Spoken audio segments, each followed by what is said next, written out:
Private Wayne Rogers' heart skips a beat as he's summoned to the command center of the Joint Human-Sealy military base on Mars.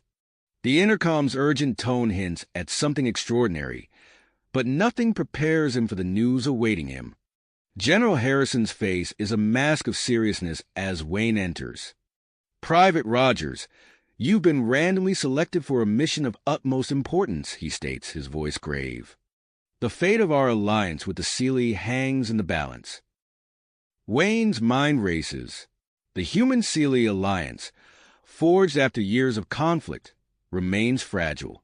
He listens intently as the general explains the Sealy's request for a human participant in their sacred bonding ritual, an intimate physical encounter with none other than the Sealy Queen herself. The implications hit Wayne like a punch to the gut. Refusal could shatter the alliance and reignite hostilities. Acceptance could strengthen interspecies relations and secure advanced Sealy technology for Earth. The weight of humanity's future settles on his shoulders. I understand, sir," Wayne manages, his voice barely above a whisper. "I'll do it." The next hours pass in a blur. Wayne undergoes rigorous medical examinations, his body scrutinized for compatibility with Sealy physiology. Cultural briefings flood his mind with information about the insectoid aliens, their matriarchal society, complex pheromone-based communication, and formidable psychic abilities. He learns about Queen Cleo, the current Sealy ruler, her iridescent exoskeleton, a symbol of power among her kind. Technicians fit Wayne with a neural dampener, a safeguard against potential psychic influence during the ritual. As preparations conclude, tension grips the base. Wayne feels the stares of his fellow soldiers, some envious, others disgusted, and a few regarding him as a potential hero. The pressure mounts with each passing minute. A sleek alien shuttle descends, carrying Sealy representatives. Their arrival marks the point of no return. Wayne boards the vessel, his heart pounding. As the door seals shut, he gazes at the massive Sealy mothership looming in Mars orbit, his destination and the stage for humanity's next crucial step in interstellar relations. The shuttle lifts off, carrying Wayne towards an encounter that will test the limits of human adaptability and diplomacy. In the quiet of the cabin, he steels himself for the unknown challenges ahead, knowing that the future of two species now rests in his hands. The shuttle's sleek hull vibrated as it docked with the massive Sealy mothership. Wayne felt a momentary surge of vertigo as the artificial gravity field synchronized. The doors hissed open, revealing a corridor that seemed to pulse with an otherworldly energy. Two Sealy guards, their exoskeletons of burnished copper, flanked Wayne as he stepped into the alien vessel. The air felt thick and humid, carrying unfamiliar scents that made his nose twitch.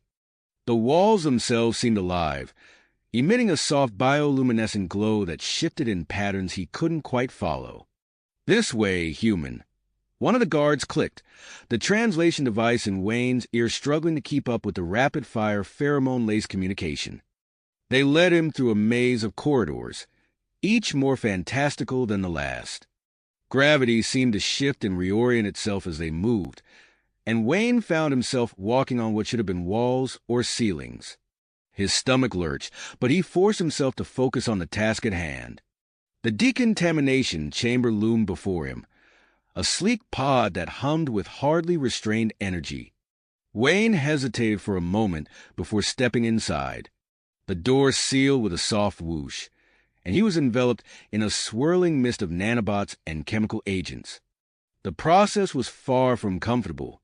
Wayne's skin prickled and burned as layers of human bacteria were stripped away. He felt as if he were being flayed alive, rebuilt on a cellular level. When it was finally over, he emerged feeling raw and exposed, but undeniably clean. A female Sealy waited for him, her exoskeleton shimmering with iridescent blues and greens. "I am Zira," she said, her multifaceted eyes reflecting Wayne's image in a dizzying array. "I will be your liaison and prepare you for the bonding ritual." Wayne nodded, still catching his breath. I'm Wayne.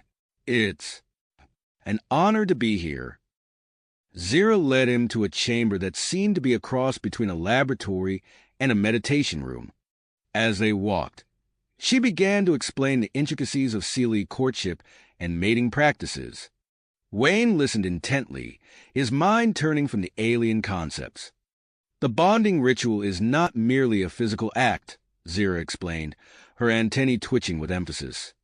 It is a complex interplay of pheromones, movements, and psychic connections. You must learn to attune yourself to these subtleties. Over the next few hours, Wayne underwent a series of physical enhancements.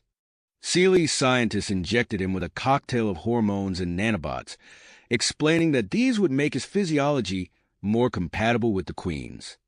The effects were immediate and intense. Colors became more vivid, scents more potent. Wayne felt a surge of strength course through his body, but with it came waves of disorientation. He stumbled, catching himself against a wall that seemed to pulse beneath his touch. The modifications will take time to stabilize, Zira assured him. Rest now. We will continue your training once you've adjusted. As Wayne lay on a bioorganic bed, trying to calm his racing thoughts, he became aware of a tension thrumming through the ship. Not all Seelie were pleased with his presence. He caught glimpses of hostile stares, heard snippets of angry chittering from passing crew members. During a meal break, where Wayne cautiously sampled nutrient gels that tasted better than they looked, he overheard a heated argument. A group of Seelie, led by a particularly intimidating individual, were voicing their disapproval of the ritual. "This is sacrilege," the leader hissed, his exoskeleton overflowing with anger. "Commander Vex, we cannot allow this human to defile our sacred traditions." Wayne quickly averted his gaze, but the word stuck with him, adding to the pressure he already felt. As the ship system shifted to simulate night, Wayne found himself unable to sleep. His enhanced senses made every sound, every subtle movement of the living ship impossibly loud. When he finally drifted off, his dreams were a kaleidoscope of human and Seelie imagery. Towering hives, shimmering exoskeletons, and the haunting multifaceted eyes of Queen Cleo. He awoke with a start, his body drenched in sweat, to find Zero watching him with what he thought might be concern. "Your neural dampener is interacting strangely with your modified physiology," she explained. "These dreams, they may be more than simple imagination."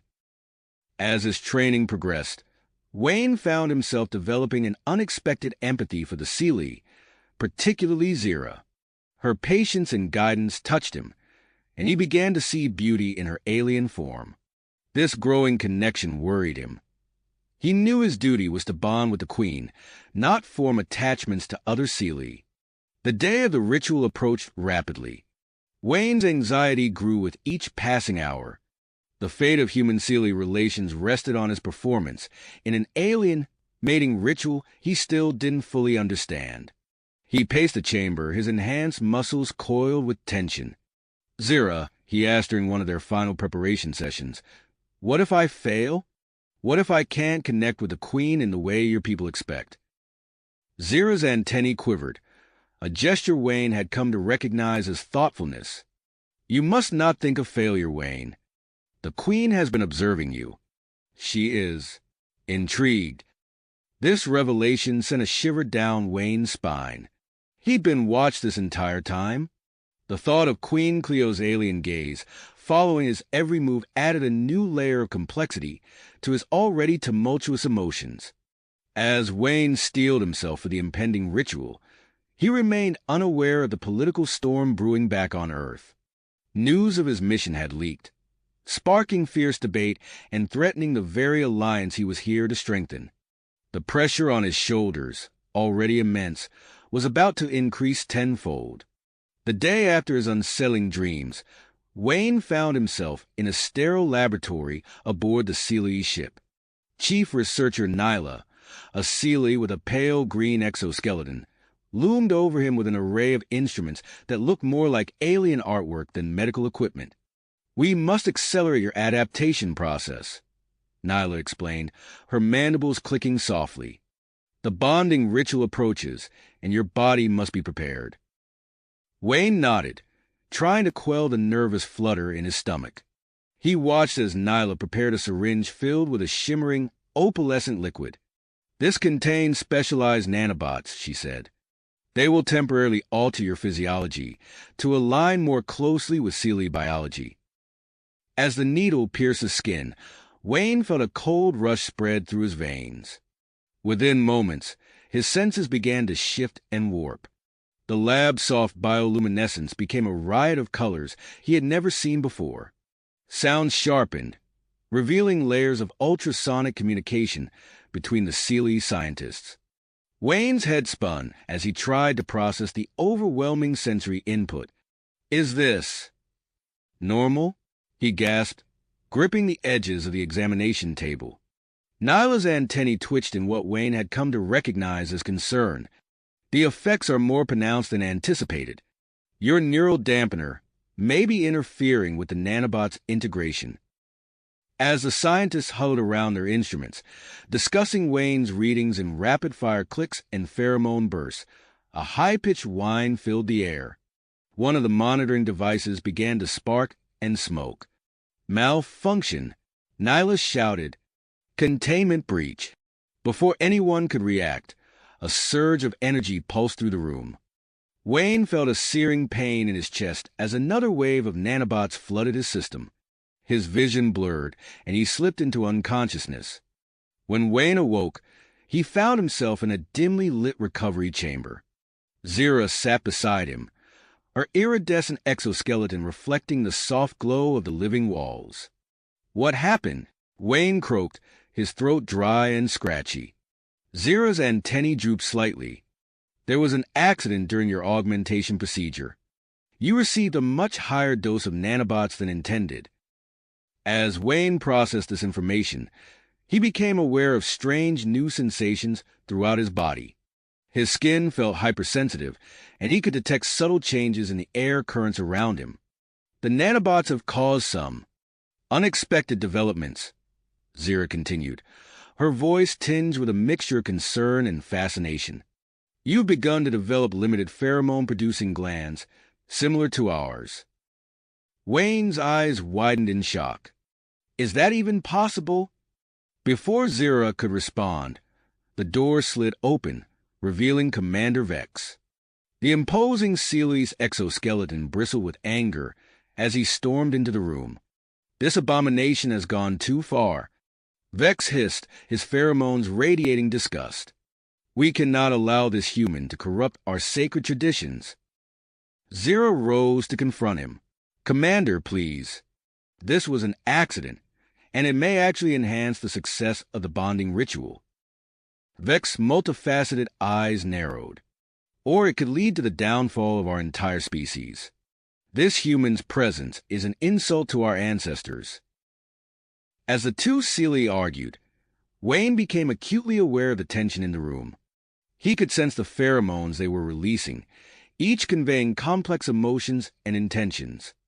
The experience was disorienting, yet oddly exhilarating. Over the next few days, Wayne's body continued to adapt to the changes. Under Zira's watchful eye, he learned to control his newly developed pheromone glands, though the process was far from perfect.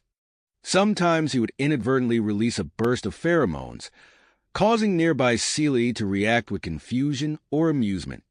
During one of their training sessions, Zira led Wayne to a large, spherical chamber. As they entered, gravity seemed to disappear, and Wayne found himself floating. This is where we'll practice the dance movements for the bonding ritual, Zira explained, her body gracefully twisting in the zero-gravity environment. The Queen will expect you to move with the fluidity of a Seelie. Wayne attempted to mimic Zira's movements, but his human physiology struggled to adapt. He tumbled awkwardly, colliding with the chamber's walls. Relax, Zira instructed, her voice soothing. Let your new senses guide you. Feel the currents of the air, the subtle shifts in gravity. As Wayne focused, he began to perceive the space around him in a new way. He could sense the minute variations in the chamber's artificial gravity field, the swirling eddies of air created by their movements. Slowly, he began to move with more grace, his body flowing through the zero-gravity environment. Zero watched him with growing admiration. "Excellent, Wayne. You're learning quickly." As they continued to practice, Wayne found himself drawn to Zira's alien beauty. The way her exoskeleton shimmered as she moved, the grace of her movements, the gentleness in her multifaceted eyes, all of it fascinated him. He felt a growing connection to her that went beyond mere friendship or gratitude. These feelings confused and troubled Wayne. His duty was to bond with Queen Cleo, not to develop attachments to other Seelie. Yet as he spent more time with Zira, he found it increasingly difficult to focus on his mission. One evening, as Wayne rested in his quarters, a wave of dizziness washed over him. His vision blurred, then suddenly sharpened with crystal clarity. He gasped as he realized he was seeing the world through compound eyes, perceiving a spectrum of colors and details he had never imagined possible. The episode passed quickly, leaving Wayne shaken but exhilarated. These brief moments of Seelie perception were becoming more frequent, offering him unprecedented insights into their world. As Wayne's training intensified, so did the political tensions aboard the ship. He overheard whispered conversations and caught glimpses of furtive meetings. Commander Vex's opposition to the bonding ritual was gaining support, and Wayne could sense the growing unrest. Zira did her best to shield Wayne from the worst of the conflict, but she couldn't hide her own worry. "The success of this ritual is more important than ever," she told him during one of their practice sessions. "It may be the only thing that can keep our alliance intact." Wayne nodded, feeling the weight of responsibility settling heavily on his shoulders. As the day of the bonding ritual drew near, he threw himself into his preparations with renewed perseverance. Yet even as he mastered the intricate movements of the Seelie mating dance and learned to control his new pheromone glands, doubts lingered in his mind. Would he be able to form the necessary connection with Queen Cleo? Could he set aside his growing feelings for Zira? And what would be the consequences of this ritual, not just for him, but for the future of human-Seelie relations? As Wayne pondered these questions, he remained unaware of the hidden agenda swirling around him. The human spies embedded within the support staff watched and waited, gathering intelligence on Seelie technology and biology. And in her royal chambers, Queen Cleo prepared for the ritual, her own motives and expectations a mystery to all but her closest advisors. The stage was set for an encounter that would test the limits of Wayne's adaptation, challenge his loyalties, and potentially reshape the future of two species. As he lay in his bioorganic bed, trying to calm his racing thoughts, Wayne could only hope that he was prepared for whatever the bonding ritual might bring. As he lay in his bioorganic bed, trying to calm his racing thoughts, Wayne could only hope that he was prepared for whatever the bonding ritual might entail. A sudden shift in the ship's vibrations roused Wayne from his restless contemplation. He sat up, his enhanced senses immediately detecting a change in the atmosphere. The air thrummed with an electric anticipation that set his newly developed pheromone glands tingling. Moments later, Zira entered his quarters, her exoskeleton shimmering with an intensity he hadn't seen before. "Wayne, we've entered the final phase of our journey. The ship is en route to Elysium." "Elysium?" Wayne echoed, the unfamiliar name sending a ripple of excitement and apprehension through him. Zira's antennae quivered as she explained. "It's our most sacred planet, the ancestral home of the Seelie. The bonding ritual will take place there." The revelation hit Wayne like a physical blow. He would be the first human to set foot on this alien world. The weight of his responsibility, already immense, seemed to double in an instant. As Wayne absorbed this information, he became aware of a strange sensation across his skin. He looked down at his arms, his eyes widening in shock.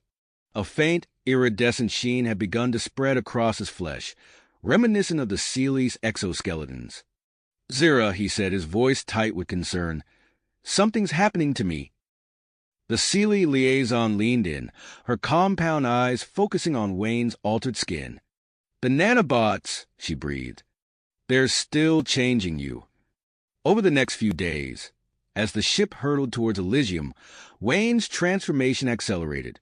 His vision shifted, colors becoming more vivid and complex. He found himself able to perceive spectrums of light invisible to normal human eyes.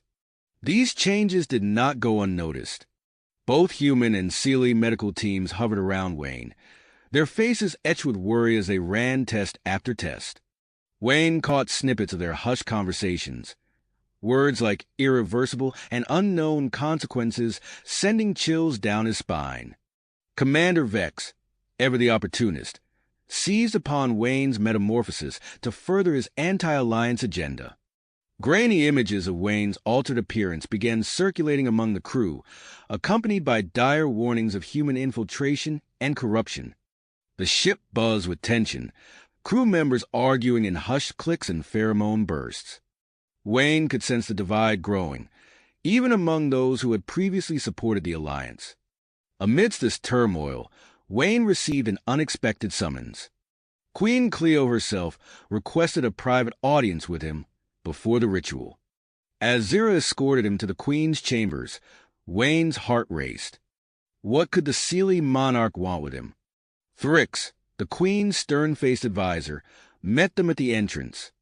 "This is highly irregular," he chittered, his pheromones radiating disapproval. "The Queen should not meet with the human before the ritual."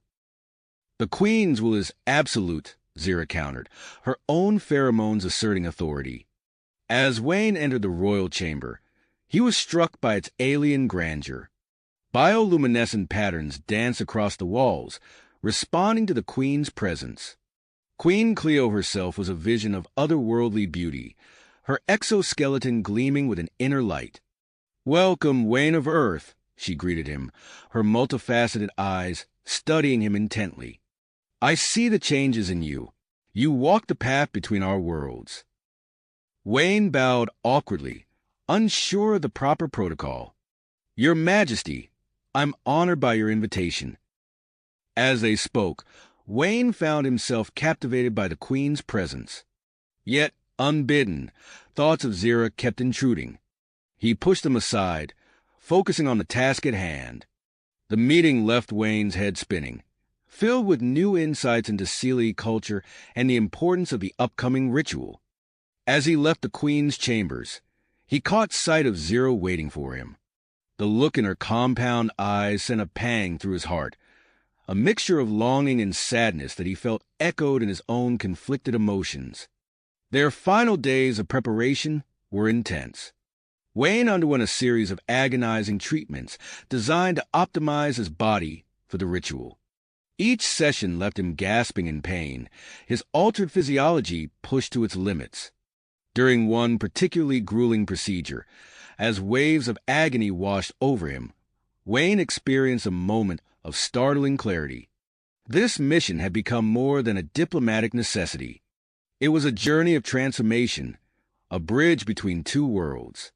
The realization both terrified and exhilarated him. As the ship approached Elysium, its breathtaking beauty became visible through the viewing ports. Vast crystal formations reflected the light of alien stars, while bioluminescent force painted the planet's surface in swirling patterns of color. The sight left Wayne awestruck, a stark reminder of the alien world he was about to enter. In the final hours before planetfall, Wayne was fitted with a specially designed environmental suit. As the ship began its descent, alarms suddenly blared. Commander Vex and his followers had made a last-ditch attempt to sabotage the landing systems.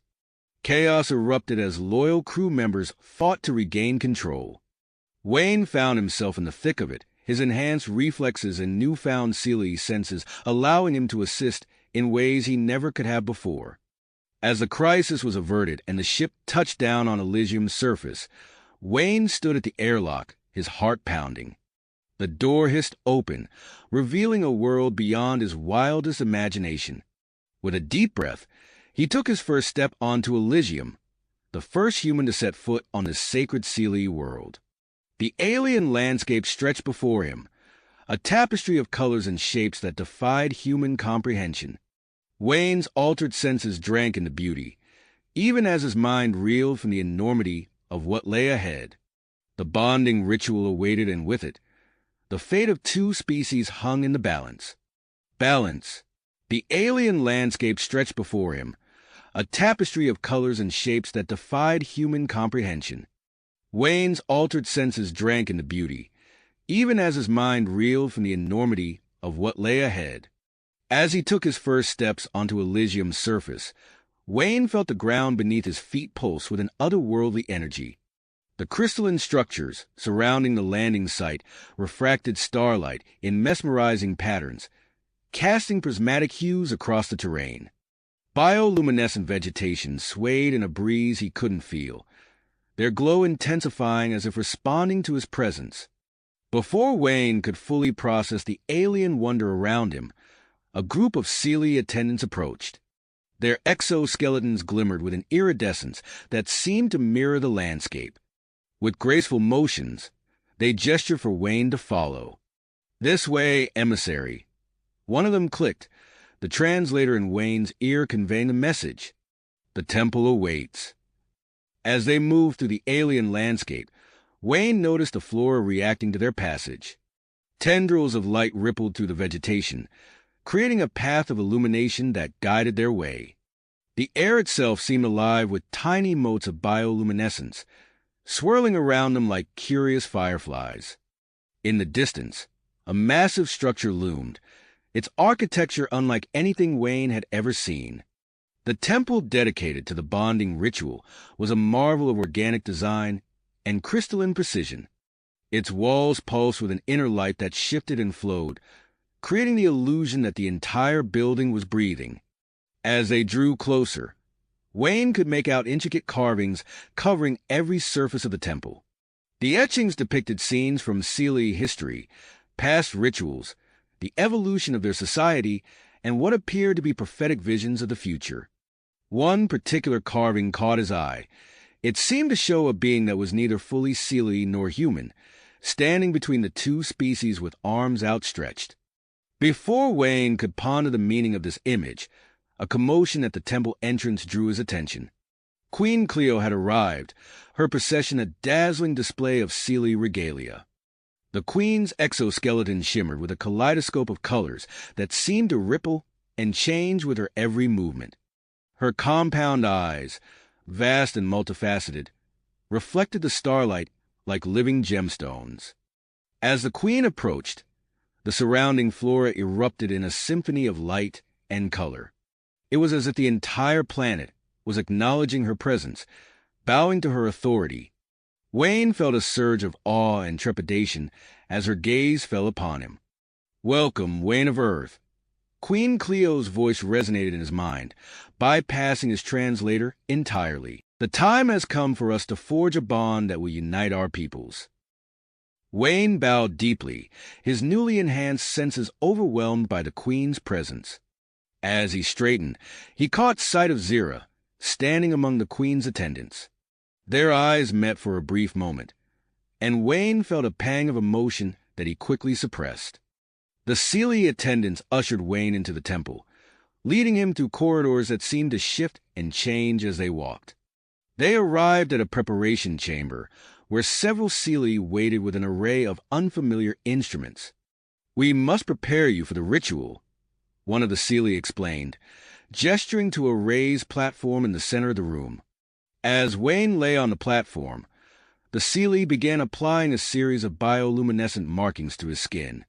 The substance tingled as it made contact, interacting with the nanobots in his system.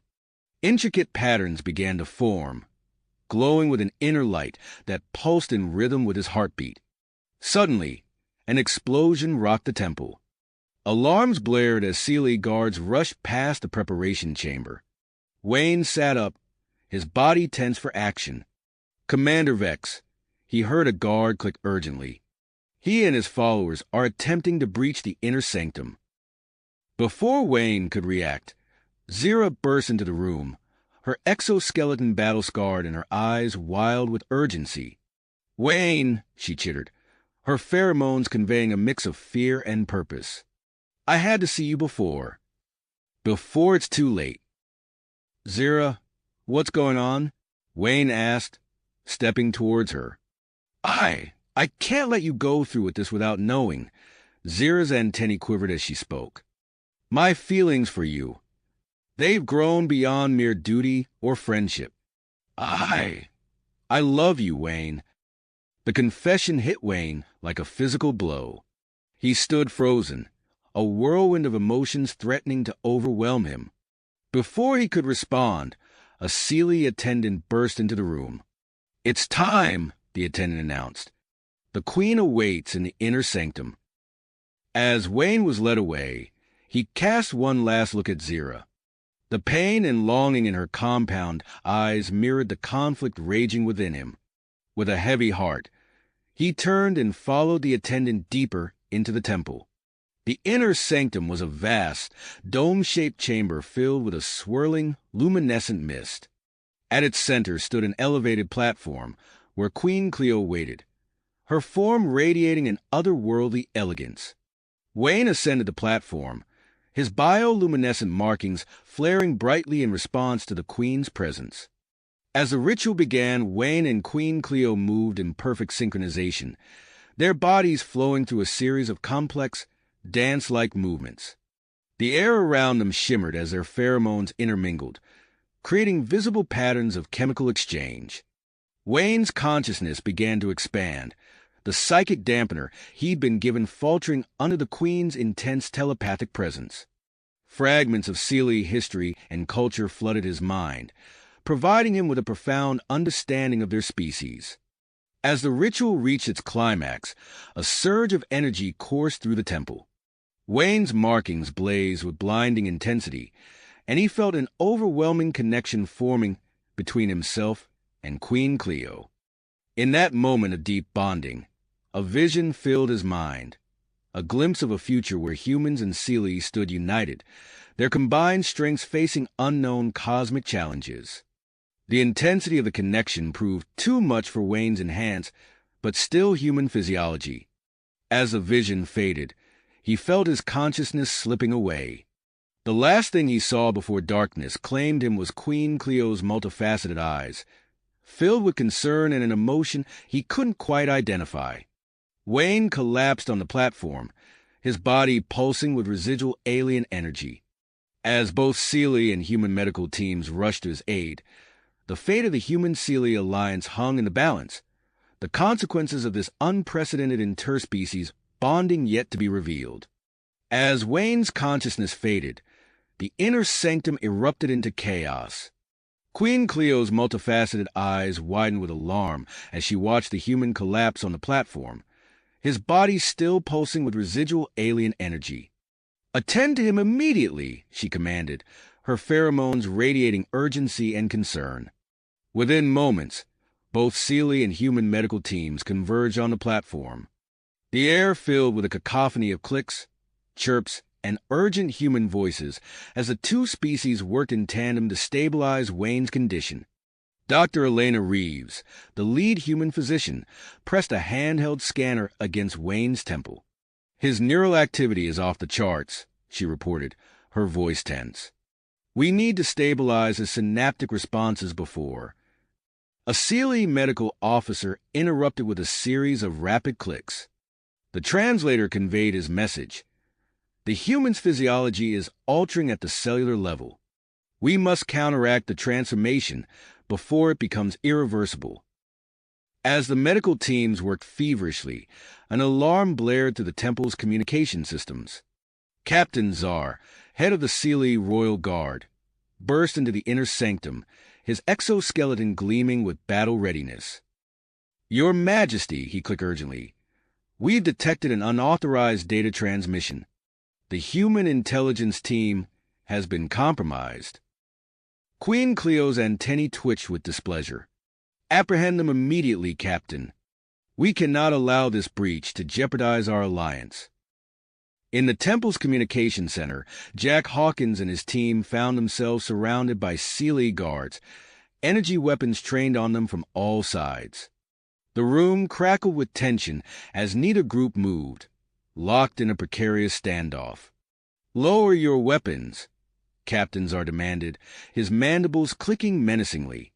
"You are in violation of our sacred laws." Hawkins raised his hand slowly, his eyes darting between the Sealy guards.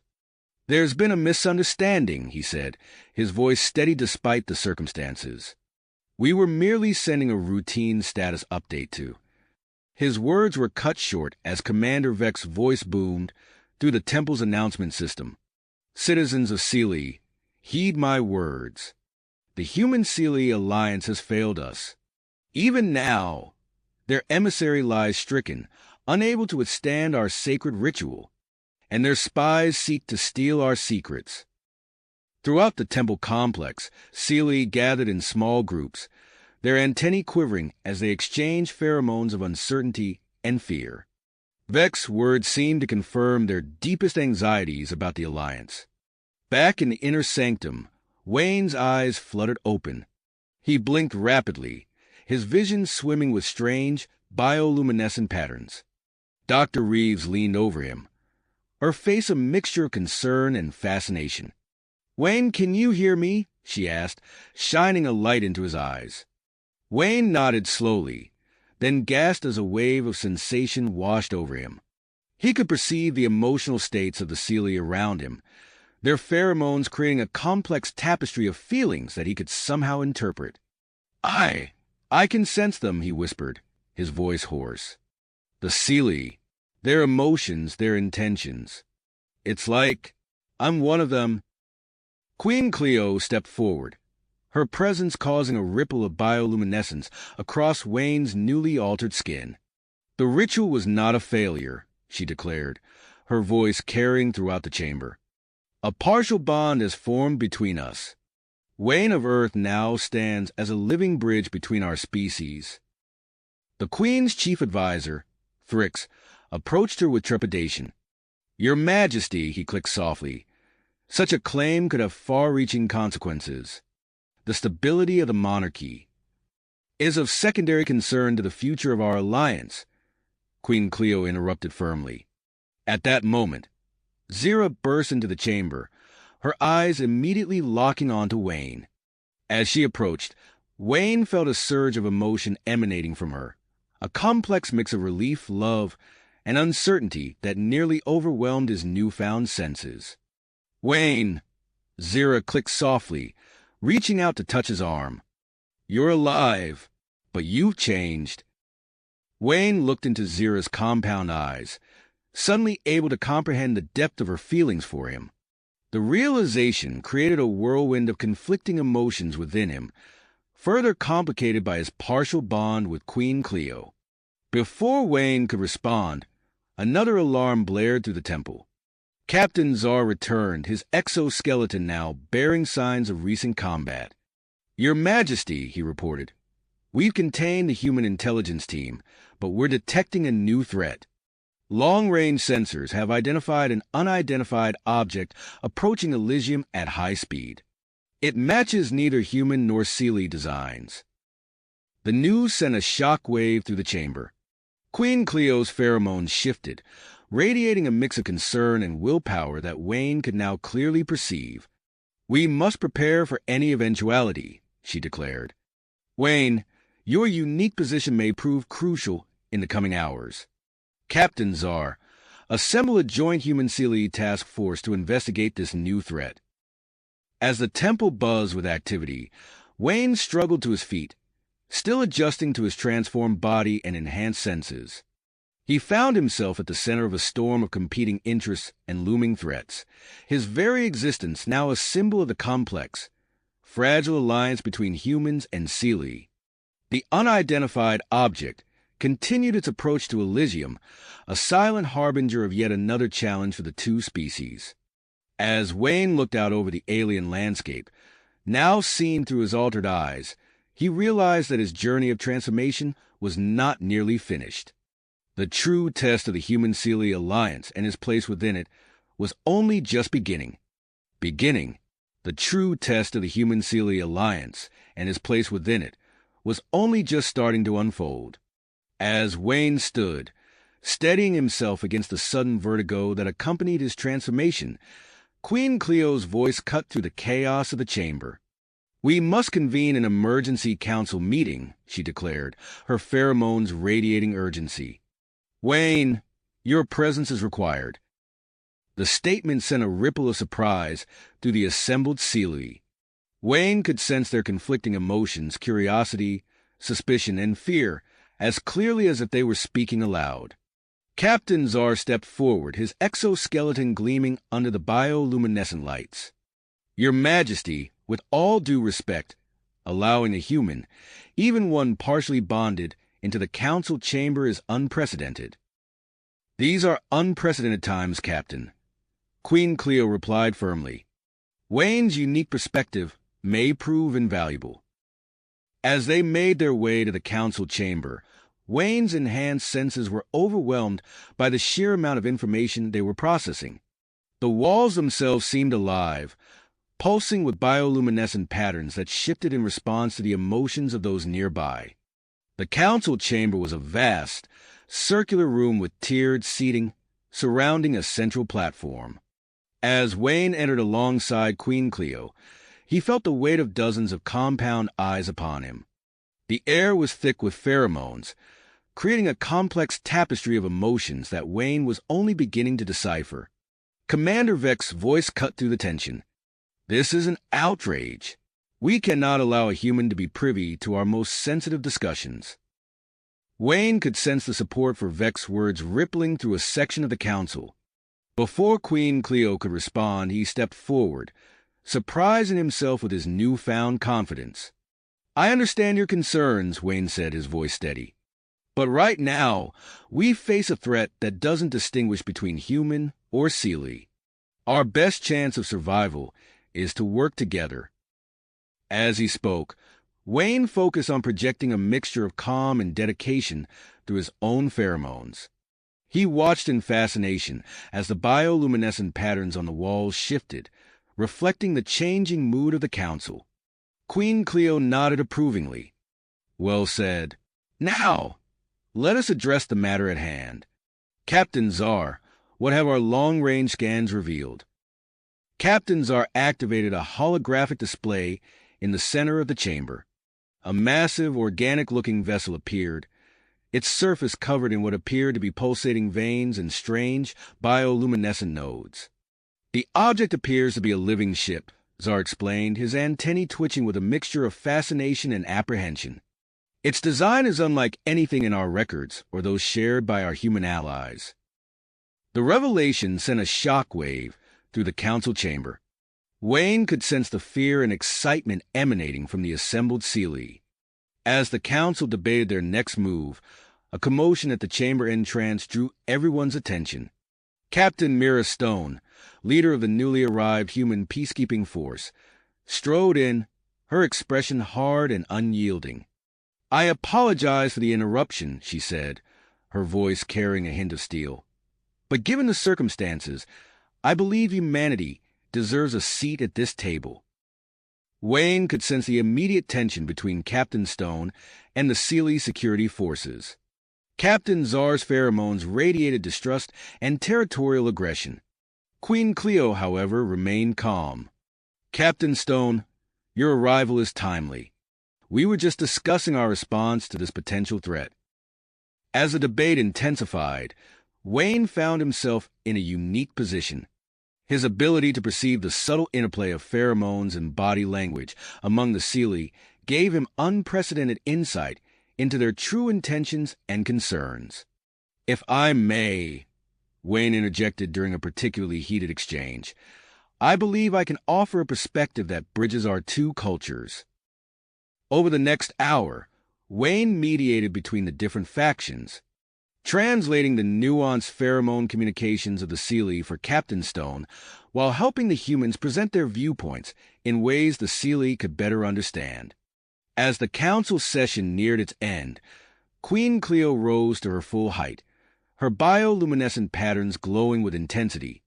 "In light of this unprecedented situation, I propose we form a joint human Seelie team to investigate and potentially make first contact with the alien vessel." The chamber erupted in a mixture of clicks, chirps, and human voices. Wayne could sense the apprehension and excitement swirling through the room. Queen Cleo continued, "And I nominate Wayne Rogers to lead this team. His unique physiology and understanding of both our cultures make him the ideal candidate." Wayne felt a surge of emotions, surprise, honor, and a twinge of fear. He looked around the chamber, seeing a mix of approval and skepticism on both human and Seelie faces. Captain Stone stepped forward, her expression unreadable. "While I have reservations, I cannot deny the logic of this proposal. The human contingent will support this decision."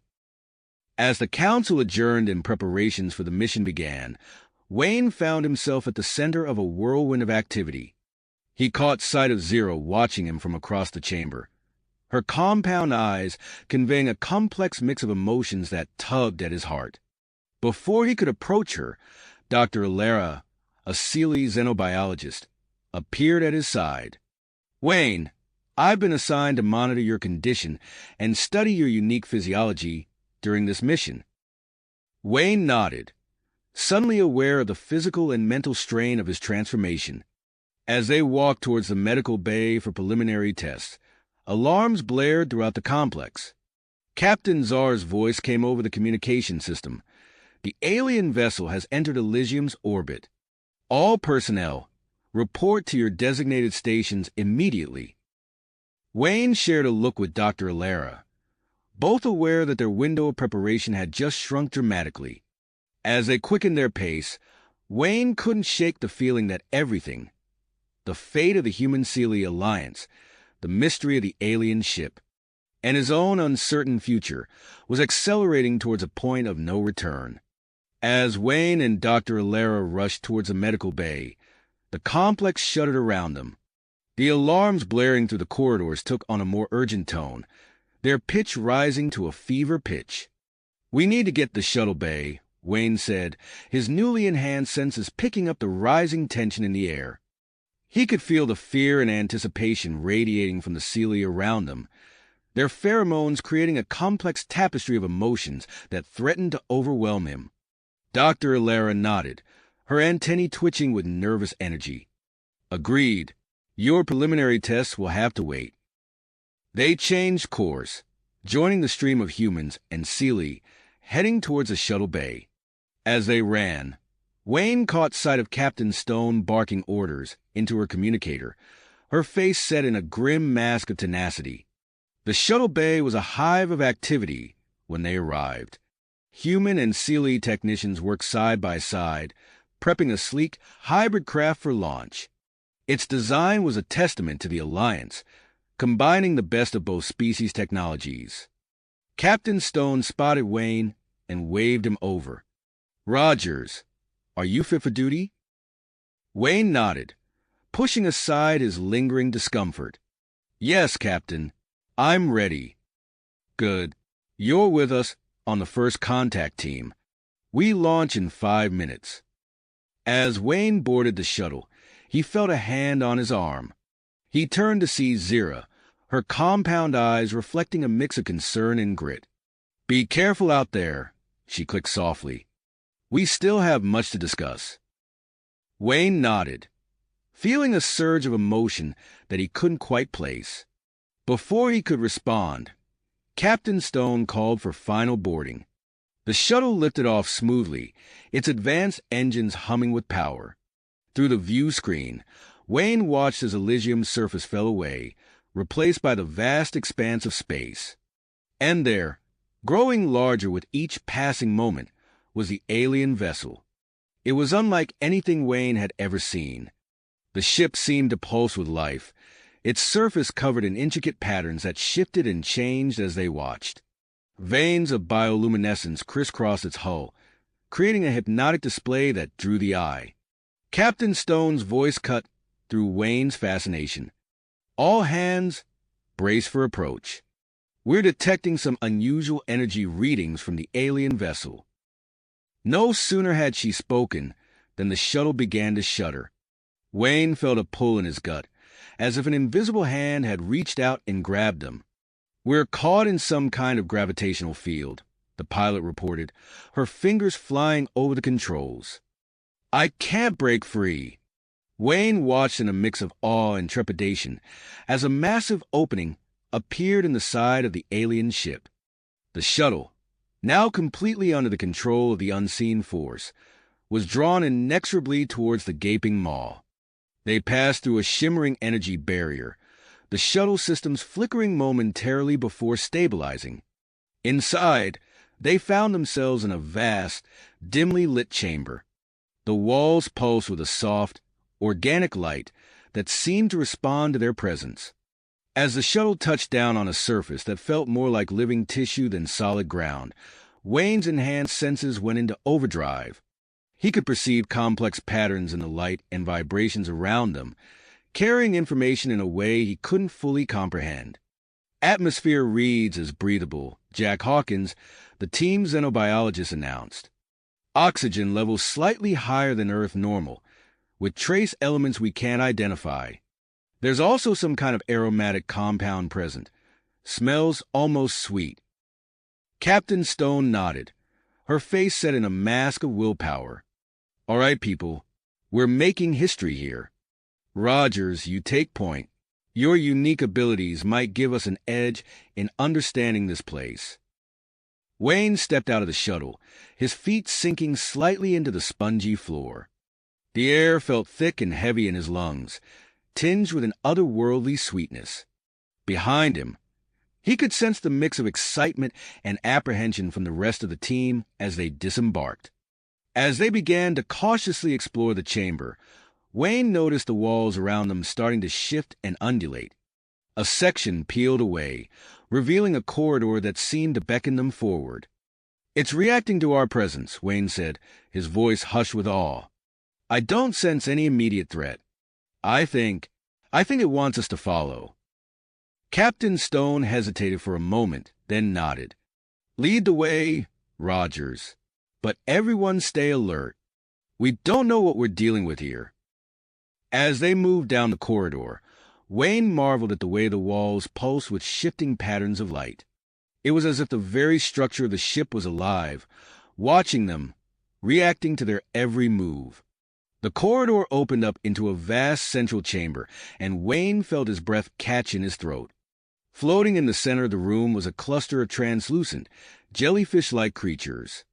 Each was about the size of a human torso, their bodies emitting soft pulses of light in intricate patterns. Wayne's enhanced perception kicked into overdrive. The patterns of light weren't random. They were a language complex and beautiful. Without fully understanding how, he knew he could communicate with these beings. Stepping forward, Wayne focused on projecting his thoughts and emotions through his newly bioluminescent skin. It was a skill he barely understood, but instinct guided him. The aliens responded, their light patterns shifting in acknowledgement. Behind him, Wayne heard the software of Jack Hawkins' recording device activating. Suddenly, the atmosphere in the chamber changed.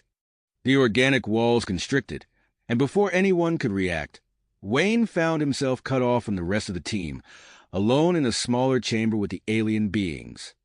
Panic threatened to overwhelm him as he heard the muffled shouts of his teammates on the other side of the barrier. But as he turned back to the alien beings, he felt a new sensation washing over him. His mind expanded, flooded with a torrent of alien thoughts and images. The jellyfish-like creatures, the Lumina, he somehow knew, were explorers, peaceful observers from a distant galaxy. But their arrival had triggered something ancient, something buried deep within Elysium itself. As this knowledge poured into him, Wayne felt his body changing once again. His skin became more translucent, the bioluminescent patterns growing more complex. His consciousness expanded, tapping into a vast network of information that stretched far beyond the confines of the ship. Through this connection, Wayne began to understand the true nature of the Lumina's mission and the unintended consequences of their arrival. As his mind raced with the implications, he knew he had to find a way to communicate this crucial information to his team and the world beyond. But first, He had to find a way out of this chamber and reunite with his teammates. The fate of not just a mission, but potentially of Earth, Elysium, and beyond, hung in the balance. Wayne took a deep breath, steeling himself for the challenge ahead. The true test of his newfound abilities and the future of interstellar relations was about to begin. The true test of his newfound abilities and the future of interstellar relations was about to unfold in ways Wayne could never have imagined. As he stood there, surrounded by the pulsating organic walls of the chamber, Wayne felt a surge of energy course through his body. His skin began to change, becoming more translucent with each passing moment. The bioluminescent patterns that had appeared during his initial transformation now grew more complex, dancing across his skin in intricate designs. With this physical change came an expansion of consciousness that left Wayne reeling. His mind stretched beyond the confines of his body, tapping into a vast network of information that seemed to encompass the entire ship and beyond. Through this connection, he began to understand the true nature of the beings before him. The Lumina, he whispered, the name coming to him as naturally as breathing. You're explorers, peaceful observers from a distant galaxy. The jellyfish-like creatures pulsed in response, their light patterns shifting in what Wayne now recognized as a form of communication. Images and concepts flooded his mind, conveying the Lumina's mission of understanding and cataloging diverse life forms across the cosmos. But as this knowledge poured into him, Wayne sensed something else, a presence far older and more vast than even the Lumina. His expanded consciousness brushed against the edges of a planet-wide network, ancient and dormant until now. Elysium, he gasped, his eyes widening with the revelation. It's not just a planet. It's an artifact, a creation of some long-extinct species. The walls around him seemed to respond to this realization, the organic material pulsing with renewed energy. Wayne understood now that the crystal formations and bioluminescent flora that covered Elysium's surface were part of this massive communication system, designed to facilitate understanding between different species. As he grappled with this influx of information, Wayne became aware of a commotion on the other side of the barrier separating him from his team. He could sense their efforts to reach him, their concern and purpose bleeding through the organic wall. Suddenly, a section of the wall began to ripple and part. Through the opening stepped Zira and Jack Hawkins, their faces a mix of relief and shock as they took in Wayne's transformed appearance. "Wayne!" Zira clicked, her compound eyes reflecting a swirl of emotions. "What's happened to you?" Before Wayne could respond, Jack held up a strange device, a hybrid of Sealy biotechnology and human electronics. "We managed to interface with the ship's systems," he explained, his voice filled with excitement. "But it looks like you've gone a step further." Wayne nodded, feeling the weight of his new role as a living conduit between species. "The Lumina," he said, gesturing to the floating creatures. "They're peaceful. But our arrival, my transformation, it's activated something ancient on Elysium." As he spoke, Wayne's expanded consciousness picked up ripples of conflict from the planet's surface. He saw flashes of Commander Vex and his followers storming the throne room, cornering Queen Cleo and her loyal guards. The activation of Elysium's systems had caused interference with their energy weapons, forcing a brutal hand-to-hand melee. Without fully understanding how, Wayne projected a holographic image of himself into the throne room. His sudden appearance froze the combatants in their tracks, all eyes turning to the shimmering figure before them. "Stop this madness." Wayne's projection spoke, his voice resonating with newfound authority. "Elysium is more than we ever imagined. Its secrets can only be unlocked through cooperation, not conflict." As he spoke, Wayne felt Zira's hand on his arm, anchoring him to his physical form. Her touch helped him maintain his connection to his human side, preventing him from losing himself in the vast consciousness he now shared with the Lumina. Back in the Lumina ship, Wayne turned to his teammates. "We need to get back to the surface." the future of human-Seelie relations, and our place in the galaxy hangs in the balance. Captain Stone, who had been watching the proceedings with a mix of awe and concern, nodded firmly. Let's move out, people. We've got a planet to save and some history to make. As they made their way back to the shuttle, Wayne's mind raced with the implications of what he had learned. The Lumina's offer of advanced knowledge, the true nature of Elysium, the potential for unprecedented interspecies cooperation. It all hinged on what happened next. Wayne glanced at Zira, seeing the perseverance in her compound eyes. Together, they would bridge the gap between their species and usher in a new era of understanding. But first, they had to quell the conflict on Elysium's surface and convince both humans and Seelie of the incredible opportunity before them. As the shuttle's engines hummed to life, Wayne felt his body beginning to stabilize, the intense glow of his skin dimming slightly. He knew that the physical toll of his transformation and mental link with the Lumina had been immense, but there was no time to rest. The next phase of their journey, and the true test of interstellar diplomacy, was about to begin. The shuttle lifted off, carrying Wayne, Zira, and the rest of the team back towards Elysium's surface. As they descended through the atmosphere, the planet's true nature revealed itself to Wayne's enhanced perception. The entire world pulsed with latent energy, a network of communication and connection waiting to be fully awakened.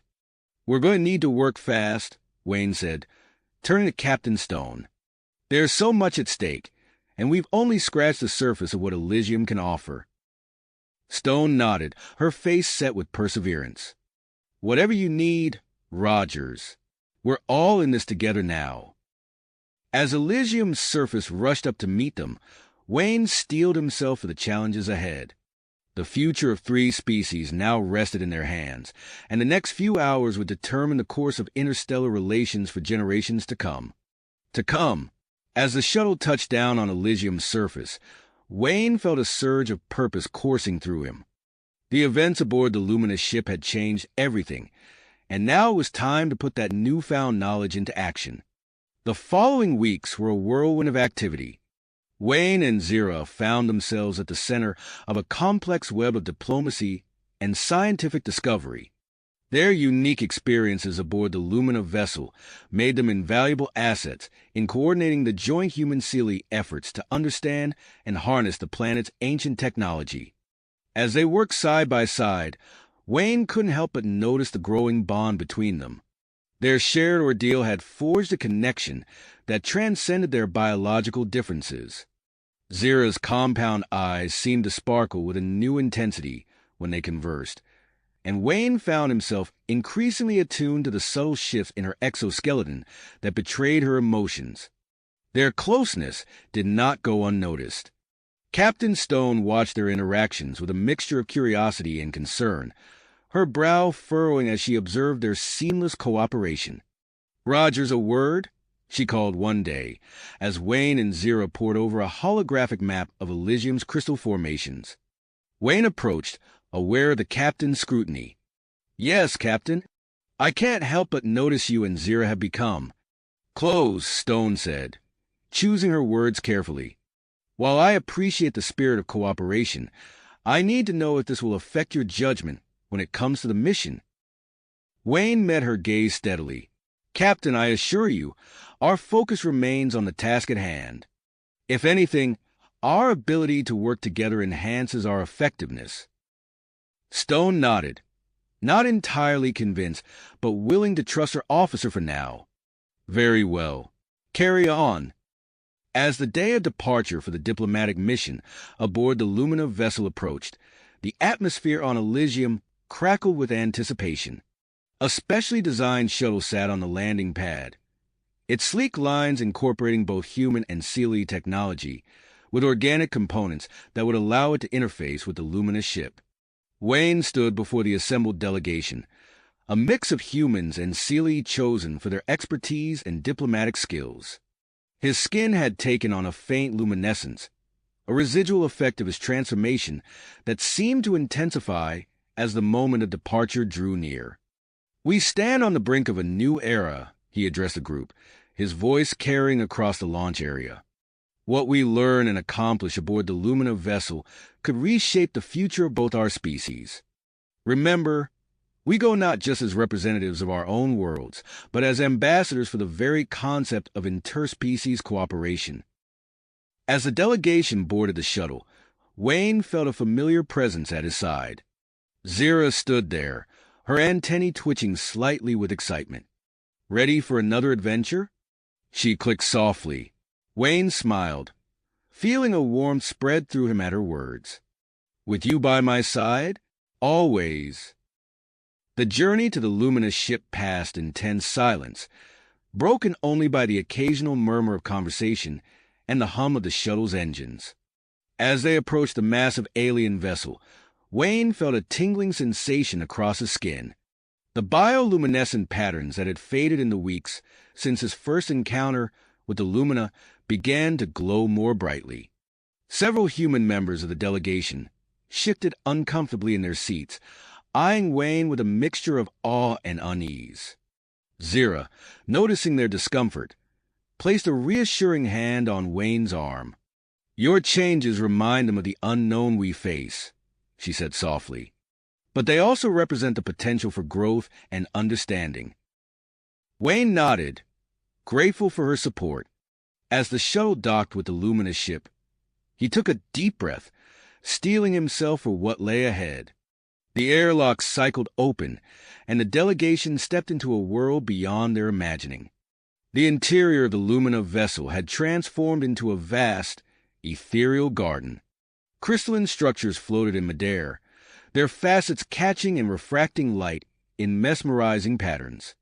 Bioluminescent life forms pulsed and swayed, creating an ever-shifting tapestry of color and movement. And there, gliding gracefully through this otherworldly environment, were the Lumina themselves. Their jellyfish-like bodies emitted complex patterns of light, a language that Wayne now found himself instinctively understanding. As the primary interpreter, Wayne stepped forward, his own skin pulsing in response to the Lumina's greeting. They welcome us, he translated for the group, his voice filled with wonder. They say they have been eagerly awaiting this moment of connection between our species. Over the next hours, Wayne facilitated a dialogue unlike any in human or Seelie history. The Lumina's light-based language conveyed concepts and ideas that stretched the limits of traditional communication. They spoke of traveling through the cosmos, of the myriad forms of life they had encountered, and of their deep fascination with the biological diversity represented by humans and Seelie. As the diplomatic talks progressed, the Lumina made an unexpected proposal. Through Wayne, they offered to share their advanced biotechnology with both humans and Seelie. However, there was a condition attached to this generous offer. They say that to unlock the full potential of their technology, our species must work together, Wayne explained, his eyes wide with the implications. They see our differences not as obstacles, but as complementary strengths. The human and Seelie members of the delegation exchanged glances, a mix of excitement and apprehension on their faces. The offer presented an unparalleled opportunity for advancement, but it also posed significant challenges to their still fragile alliance. As discussions continued late into the night, Wayne found himself at the center of a whirlwind of questions, translations, and negotiations. Through it all, Zira remained a steadfast presence at his side, her keen insights and calm demeanor helping to bridge the gaps between the different species. As the first day of talks drew to a close, Wayne and Zira found a moment of quiet in a secluded corner of the luminous ship. The bioluminescent flora around them pulsed softly, creating a cocoon of gentle light. We've come so far, Zira said, her compound eyes reflecting the shimmering environment. Yet I feel we've only begun to scratch the surface of what's possible. Wayne nodded, feeling the weight of the day's events settling on him. The Lumina's offer. It could change everything, but are we ready for it? As they stood there, contemplating the challenges and opportunities that lay ahead, neither of them noticed the curious glances from other members of the delegation.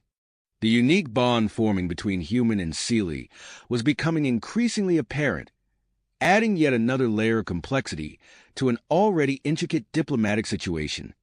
Little did they know that their growing closeness would soon be put to the test, as the Lumina prepared to reveal even more of their incredible technology and the risks that came with it.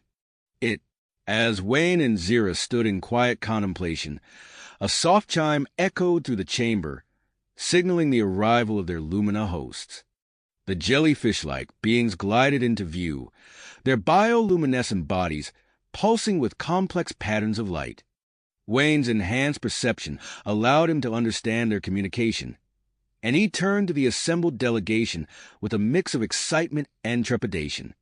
"They have a proposal," he announced, his voice hushed with awe. "The Lumina want to take our collaboration to an unprecedented level." Captain Stone stepped forward, her brow furrowed. "What kind of level are we talking about, Rogers?" Wayne took a deep breath, his skin shimmering slightly as he translated the Lumina's offer. "They propose a shared consciousness link between myself, Zira, and a Lumina representative. It would allow for direct, unfiltered communication between our three species." The chamber erupted into a flurry of whispers and exclamations. Dr. Alara, her eyes wide with scientific curiosity, pushed to the front of the group. "The potential for understanding. It's beyond anything we've ever attempted." Commander Vex, however, chittered in alarm. "This is madness. The risks are incalculable. We cannot allow Dash." "We volunteer," Zira interrupted, her compound eyes fixed on Wayne. He nodded in agreement, feeling a surge of drive. Captain Stone raised her hands, calling for silence. "This is not a decision to be made lightly. We need to discuss the implications and potential risks." For the next hour, the chamber buzzed with heated debate. Scientists argued for the unprecedented opportunity for knowledge, while security officers warned of potential mental contamination or loss of autonomy. Through it all, Wayne and Zira stood united, their drive unwavering. Finally, after careful deliberation and a series of tense votes, the delegation agreed to proceed with the experiment. Wayne and Zira were led to a specially prepared chamber deep within the Lumina vessel. The room pulsed with an otherworldly energy, its walls lined with pulsating organic technology. At the center stood three pod-like structures filled with a shimmering bioluminescent fluid. Wayne and Zira exchanged a final glance before stepping into their respective pods. As the fluid enveloped them, Wayne felt a moment of panic, quickly suppressed as he focused on Zira's calm presence nearby. A third figure glided into the chamber, a Lumina entity introduced as Xylos. Its tentacle-like appendages rippled as it settled into the third pod. Wayne's enhanced senses picked up a wave of anticipation and curiosity emanating from the alien being. As the procedure began, Wayne felt a tingling sensation spread across his skin. The bioluminescent patterns on his body intensified, syncing with the pulsing rhythm of the chamber. He closed his eyes, bracing himself for the unknown. Suddenly, his consciousness exploded outward. Wayne gasped as a flood of sensations and memories washed over him. He saw through Zira's compound eyes, feeling the weight of her exoskeleton and the complex interplay of her alien physiology. Fragments of her life flashed before him. Her childhood on the Seelie homeworld, her first encounter with humans, the deep-seated cultural biases she had overcome. Simultaneously, he felt himself stretching across vast cosmic distances, tapping into Xylos' ancient memories. He glimpsed countless worlds, experienced the wonder of first contact with myriad species, and felt the profound loneliness of eons spent traversing the stars. The three minds intertwined, forming a tapestry of shared experience that transcended individual identity. Wayne marveled at the depth of understanding flowing between them, feeling as though he was touching the very essence of what it meant to be human, Seelie, and Lumina all at once. But the intensity of the connection soon proved overwhelming. Wayne's human brain struggled to process the vast influx of alien information. He convulsed in the pod, his body rejecting the strain of the mental link. Zira, sensing Wayne's distress through their shared consciousness, instinctively reached out. Her mind enveloped his, providing a stabilizing presence amidst the chaotic flood of sensation. But this action created an unexpected feedback loop, amplifying their connection beyond its intended parameters. Alarms blared throughout the ship as excess energy from the amplified link began to interfere with the vessel's organic systems. Gravity fluctuated wildly, and life support systems sputtered and failed in various sections. Outside the chamber, panic erupted among the human Sealy delegation. Captain Stone barked orders, coordinating an emergency evacuation to their shuttle. Dr. Lara protested, reluctant to abandon the experiment, but was forcibly escorted out by security personnel. As the delegation retreated, a team of Lumina specialists remained behind, their bioluminescent bodies flashing urgent patterns as they worked to contain the crisis. The ship's corridors filled with a ghostly, pulsing light as the Lumina's organic technology struggled to adapt to the unexpected energy surge. Meanwhile, in the depths of their shared consciousness, Wayne, Zira, and Xylos remained oblivious to the chaos unfolding around them. Their combined minds had begun to interface directly with the ship's vast databases and control mechanisms. Unaware of their actions, they instinctively worked to stabilize the vessel's functions, averting a potential disaster. But as the mental link persisted, the boundaries between their individual identities began to blur. Wayne experienced disorienting shifts in perception, moments where he wasn't sure if he was human, Sealy, or Lumina. Zira's thoughts and emotions intertwined with his own, their already strong bond deepening into something beyond traditional understanding. Xylos, for its part, found itself forever changed by the intimate glimpse into human and Sealy minds. The Lumina entity's consciousness expanded and evolved, incorporating aspects of individual personality it had never before experienced. As the Lumina scientists finally managed to initiate the separation process, Wayne, Zira, and Xylos emerged from their pods fundamentally altered.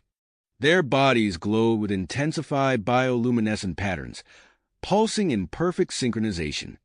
More profoundly, they discovered a faint psychic link persisting between them, allowing for wordless communication and emotional resonance even after physical separation.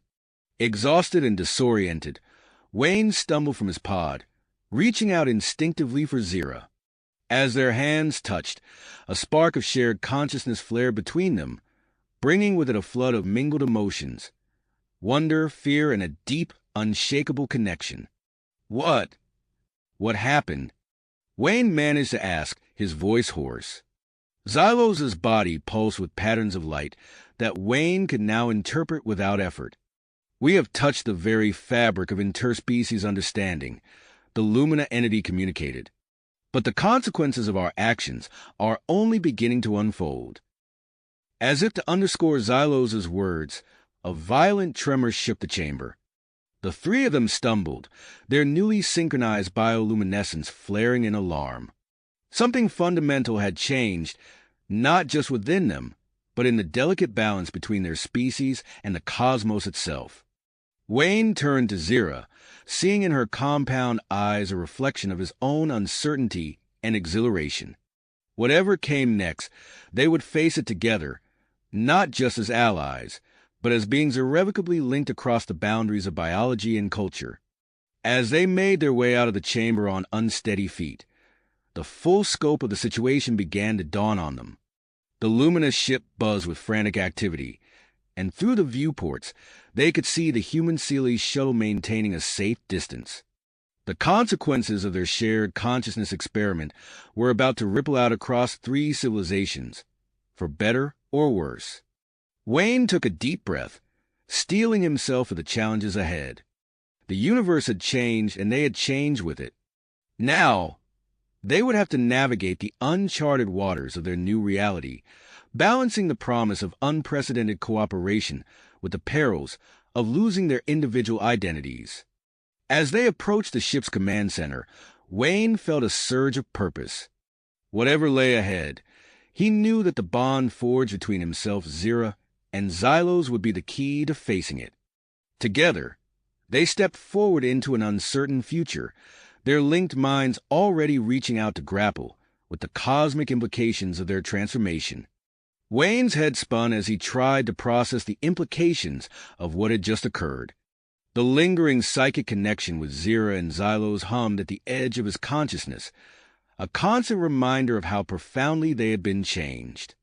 As they made their way through the corridors of the luminous ship, Wayne noticed a heightened activity around them. "We need to report to Captain Stone," Zira said, her antennae twitching with nervous energy. "The delegation must be informed of what's happened." Before they could reach the command center, Dr. Alara intercepted them, her eyes wide with a mix of concern and scientific curiosity. "Wayne, Zira, thank the stars you're all right. We need to run some tests immediately. The energy surge from your link has caused widespread disruptions throughout the ship." Wayne nodded, feeling a twinge of guilt. "Of course, Doctor. But first, we need to dash." "I'm afraid there's no time to waste," Dr. Alara interrupted, ushering them towards a makeshift lab. "The repercussions of this experiment are far-reaching. We must understand what's happened to you both." For the next several hours, Wayne and Zira underwent a battery of tests. Dr. Alara's expression grew increasingly astonished as she analyzed the results. "This is unprecedented," she muttered, comparing readouts on multiple screens. "Wayne, your body is producing trace amounts of Seelie pheromones. And Zira, you've developed human-like sweat glands. The physiological changes go far beyond the visible bioluminescent patterns." Wayne and Zira exchanged glances, their shared link allowing them to sense each other's mixture of fascination and unease. Before they could discuss the implications, Captain Stone burst into the lab, her face etched with concern. "Rogers, we've got a situation," she said, her voice tense. "The Lumina have proposed constructing a permanent base on Elysium. They're calling it a hub for trilateral scientific cooperation, but it's causing quite a stir among the delegation." Wayne felt a surge of excitement at the prospect, but he could sense Captain Stone's reservations. "What's the issue, Captain?" he asked. Stone's eyes narrowed. "Security concerns, for one. We barely understand the Lumina or their technology. Giving them a permanent foothold on Elysium could be risky." She paused, glancing at Dr. Alara's screens. "And given what's happened to you two, I'm not sure we're ready for this level of integration." Before Wayne could respond, an urgent message came through on the ship's communication system. Commander Vex's face appeared on a nearby screen, his mandibles clicking with agitation. "Captain Stone, we have a problem on Elysium. One of the newly activated crystal formations has been raided. Data crystals containing fragments of the planet's ancient knowledge have been stolen." The room erupted into a flurry of activity. As Captain Stone barked orders and coordinated with the Elysium security team, Wayne felt a familiar presence approach. He turned to see Xylos gliding into the lab, its bioluminescent body pulsing with complex patterns. "The situation grows more complex," Xylos communicated directly into Wayne's mind. "But perhaps there is an opportunity here. The link we shared has opened new avenues of understanding between our species." Wayne nodded, feeling the weight of responsibility settling on his shoulders. He turned to Zira, their eyes meeting in silent communication. Whatever challenges lay ahead, they would face them together, their bond now transcending the boundaries of their individual species. As the chaos continued to unfold around them, Wayne realized that their shared consciousness experiment had set in motion a chain of events that would reshape the future of human-Seelie-Lumina relations. The lines between their species were blurring, and the consequences were only beginning to manifest. Captain Stone approached Wayne and Zira, her expression grave. "I need you two to be our liaisons with the Lumina.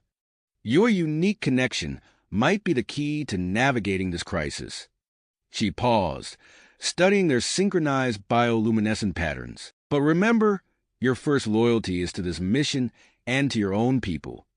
Don't let your new bond cloud your judgment. Wayne nodded, feeling the weight of the captain's words. As he and Zira prepared to dive into the heart of the diplomatic storm, he couldn't help but wonder how their evolving relationship would impact the delicate balance between the three species. The future was uncertain, but one thing was clear: nothing would ever be the same again. As Wayne contemplated the uncertain future ahead, Captain Stone's voice cut through his thoughts. "Rogers, Zira, I have a new assignment for you. We need you to investigate an ancient artifact on Elysium's surface." Wayne and Zira exchanged glances, their synchronized bioluminescent patterns pulsing with anticipation. The lingering psychic link between them hummed with shared excitement and apprehension. "What kind of artifact, Captain?" Wayne asked, his curiosity piqued. "Dr. Alera's team discovered it during their recent expedition," Stone explained. "It's unlike anything we've seen before, possibly connected to the planet's crystal network. Given your unique connection, you two are our best chance at understanding it." Zira's antennae twitched. "When do we leave?" "Immediately," Stone replied. "But you won't be going alone. We're bringing in a specialist to assist you." As if on cue, the lab door slid open, revealing a tall, slender woman with piercing green eyes and close-cropped silver hair. She strode into the room with purpose, her gaze immediately locking onto the bioluminescent patterns adorning Wayne and Zira's skin.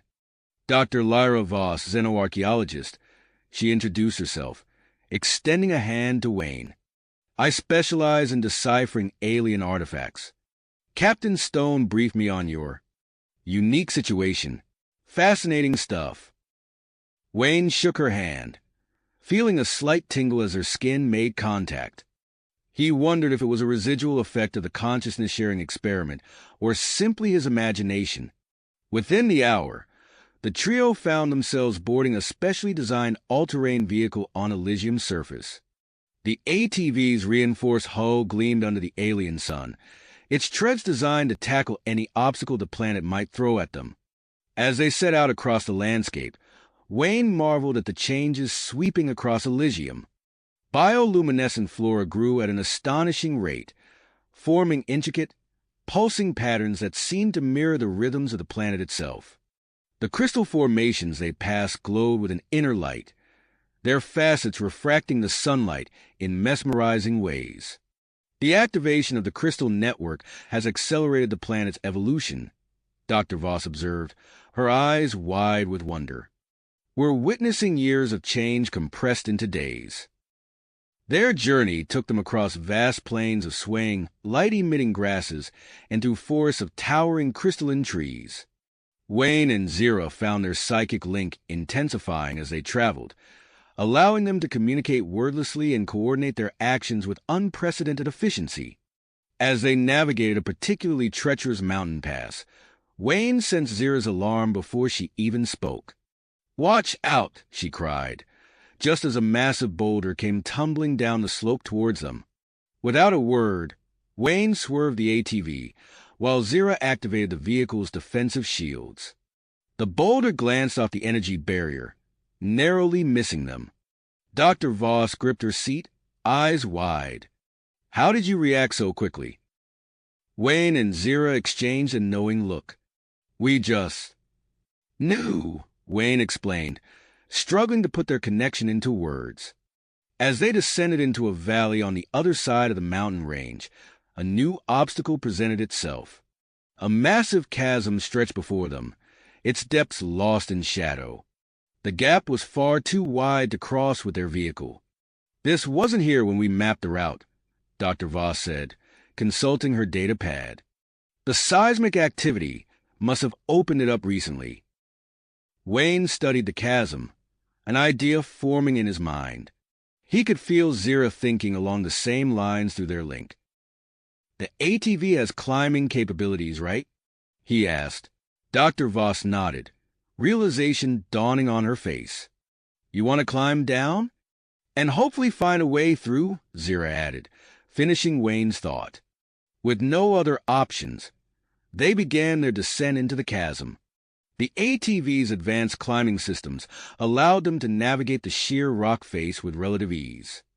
As they descended deeper, the bioluminescent patterns on Wayne and Zira's skin provided much-needed illumination in the growing darkness. Halfway down, Dr. Voss spotted something unusual. "Look there," she said, pointing to a dark opening in the chasm wall. "That looks artificial." As they maneuvered closer, they saw that it was indeed an entrance to what appeared to be a vast network of tunnels. The passages were clearly not natural, their walls smooth and geometrically precise.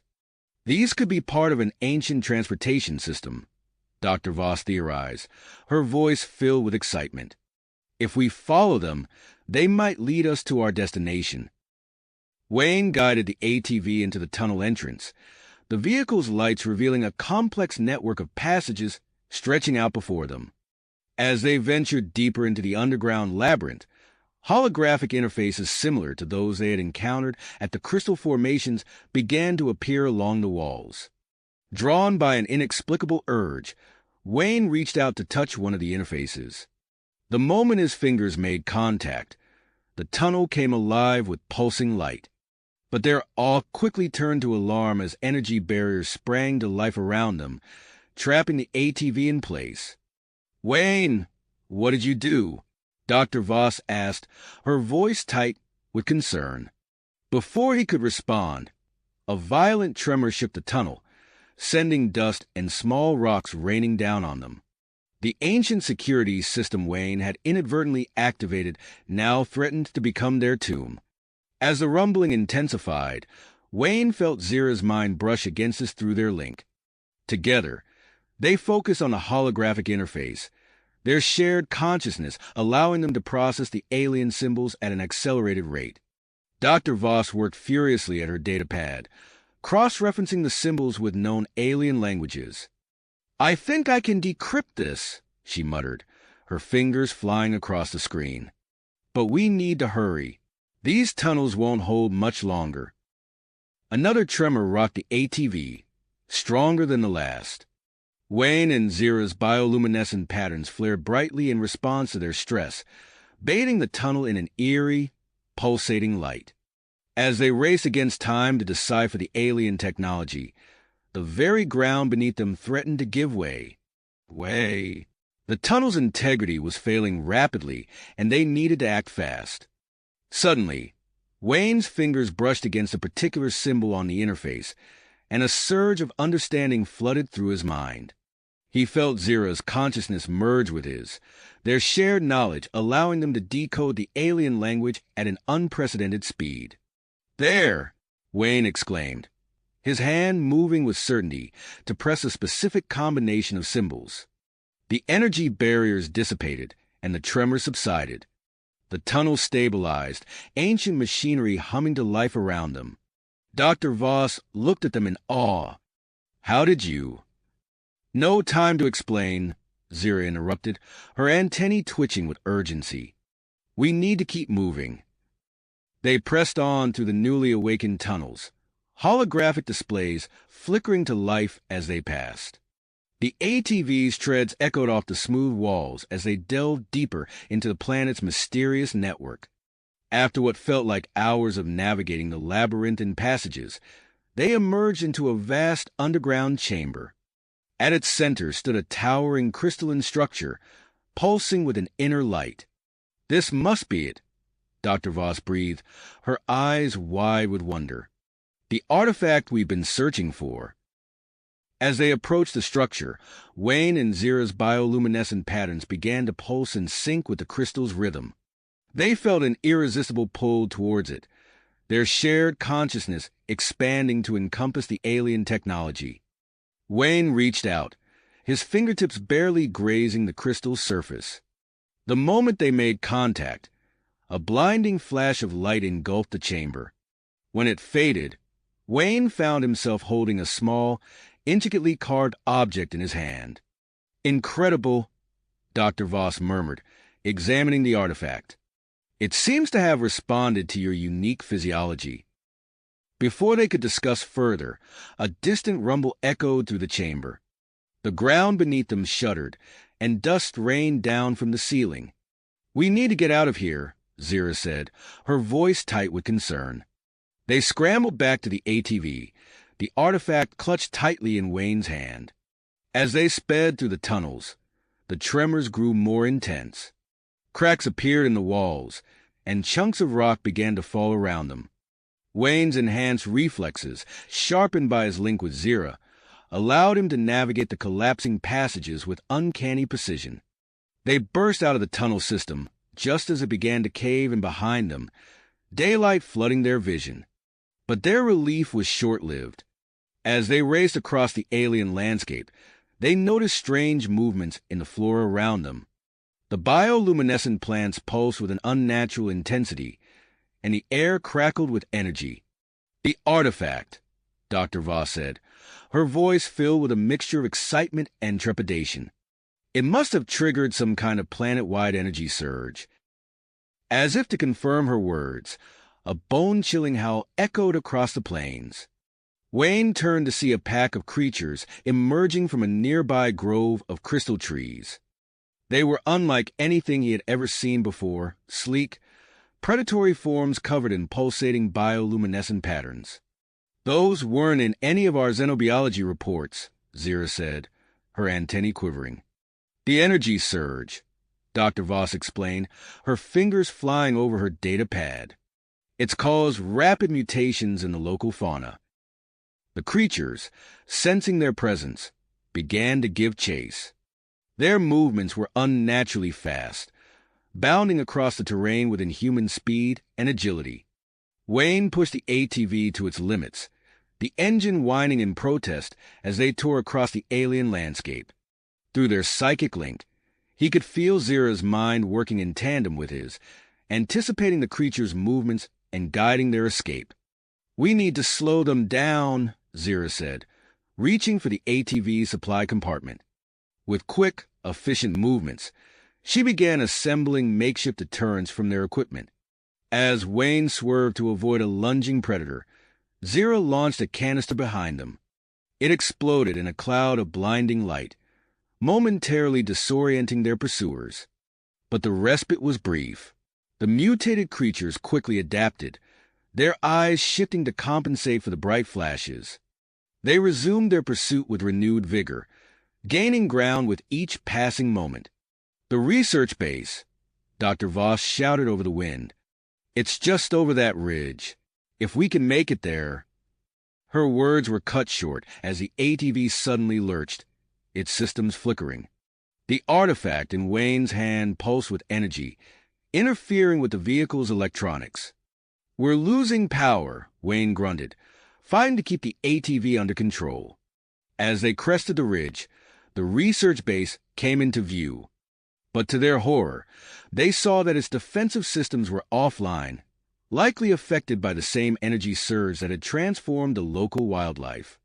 With the ATV failing and the pack of mutated predators closing in, they had no choice but to abandon the vehicle. Wayne scooped up the artifact, and together with Zira and Dr. Voss, they made a desperate dash for the base's entrance. The creatures were upon them in seconds, their glowing forms a blur of teeth and claws. Wayne felt a searing pain as one of them grazed his arm, but he pushed through it, his focus entirely on reaching safety. Zira moved with fluid grace, her Seelie combat training evident as she deflected attacks and created openings for her companions. Wayne found himself instinctively moving in sync with her, their shared consciousness allowing them to coordinate their movements with preternatural efficiency. They reached the base's entrance, Wayne and Zira holding off the creatures while Dr. Voss frantically worked the door controls. As the airlock hissed open, they tumbled inside, the door sealing shut just as the lead predator slammed into it. Panting and battered, they found themselves in a scene of chaos. Human and Seelie scientists rushed about, trying to contain the effects of the planet-wide energy surge. Alarms blared, and emergency lights bathed the corridors in an eerie red glow. Dr. Lara appeared before them, her usually pristine lab coat singed and her exoskeleton showing signs of stress. "Thank the stars you made it," she said, her eyes widening as she took in their bioluminescent patterns and the artifact clutched in Wayne's hand. "Quickly, we need to get that to a secure research chamber. We're dealing with forces far beyond our current understanding." As they followed Dr. Alara through the frantic corridors of the base, Wayne and Zira exchanged a glance. Their journey had only just begun, and the true nature of Elysium and their own evolving relationship was yet to be fully revealed. The security of the base had been compromised, and the very planet beneath their feet was undergoing a radical transformation. No sooner had they entered the base than another violent tremor shook the structure. Alarms blared even louder, and the emergency lights flickered ominously. Wayne and Zira stumbled, their bodies still pulsing with bioluminescent light, as Dr. Alara led them through the chaotic corridors.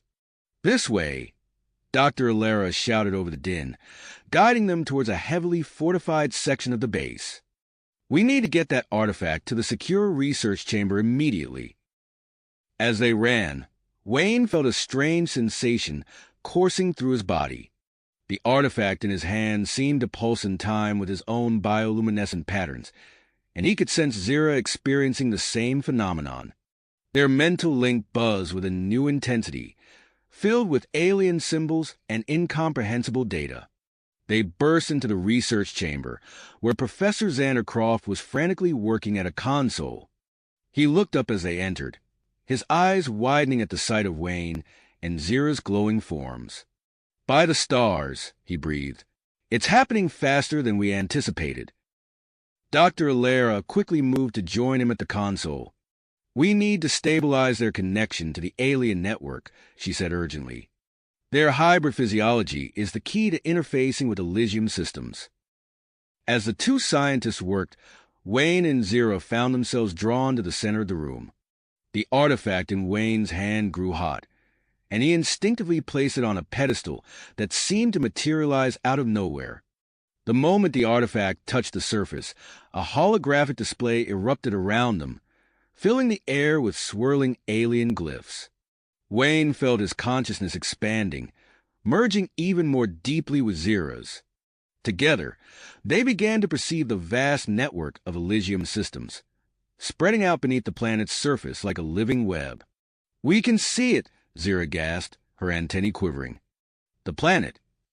It's transforming, becoming something else." Dr. Alara looked up from her work, her face a mask of concern and excitement. "What do you mean? What's happening?" Before they could answer, Colonel Marcus Blackwood burst into the chamber, his uniform disheveled and an energy weapon clutched in his hand. "We've got a situation out there," he barked. "The local wildlife has gone berserk. They're attacking the base's defenses." As if to punctuate his words, a distant explosion rocked the facility. Alarms changed pitch, signaling a breach in the outer perimeter. "We need to do something," Wayne said, his voice strained as he struggled to process the flood of information pouring through his mind. "The planet systems. They're responding to us, but we can't control them." Dr. Alara's eyes lit up with a sudden idea. "Your connection," she said, moving towards them. "We need to enhance it further. I have a theory, but it's risky." "What are you proposing?" Professor Croft asked, looking up from his console with a mixture of curiosity and apprehension. "A temporary cellular fusion," Dr. Alara explained quickly. "If we can merge Wayne and Zira's bodies at the cellular level, it might give them the boost they need to fully interface with Elysium systems." Wayne and Zira exchanged a look, their mental link buzzing with shared apprehension and persistence. "Do it," they said in unison. As Dr. Alara and Professor Croft began preparing for the procedure, Colonel Blackwood coordinated with his team over the comm system. "Captain Czar," he called out to his CLE counterpart, "we need to fortify the inner defenses. Use whatever you can to hold off those creatures." The next few minutes were a blur of activity. Wayne and Zira were ushered onto a specially prepared platform.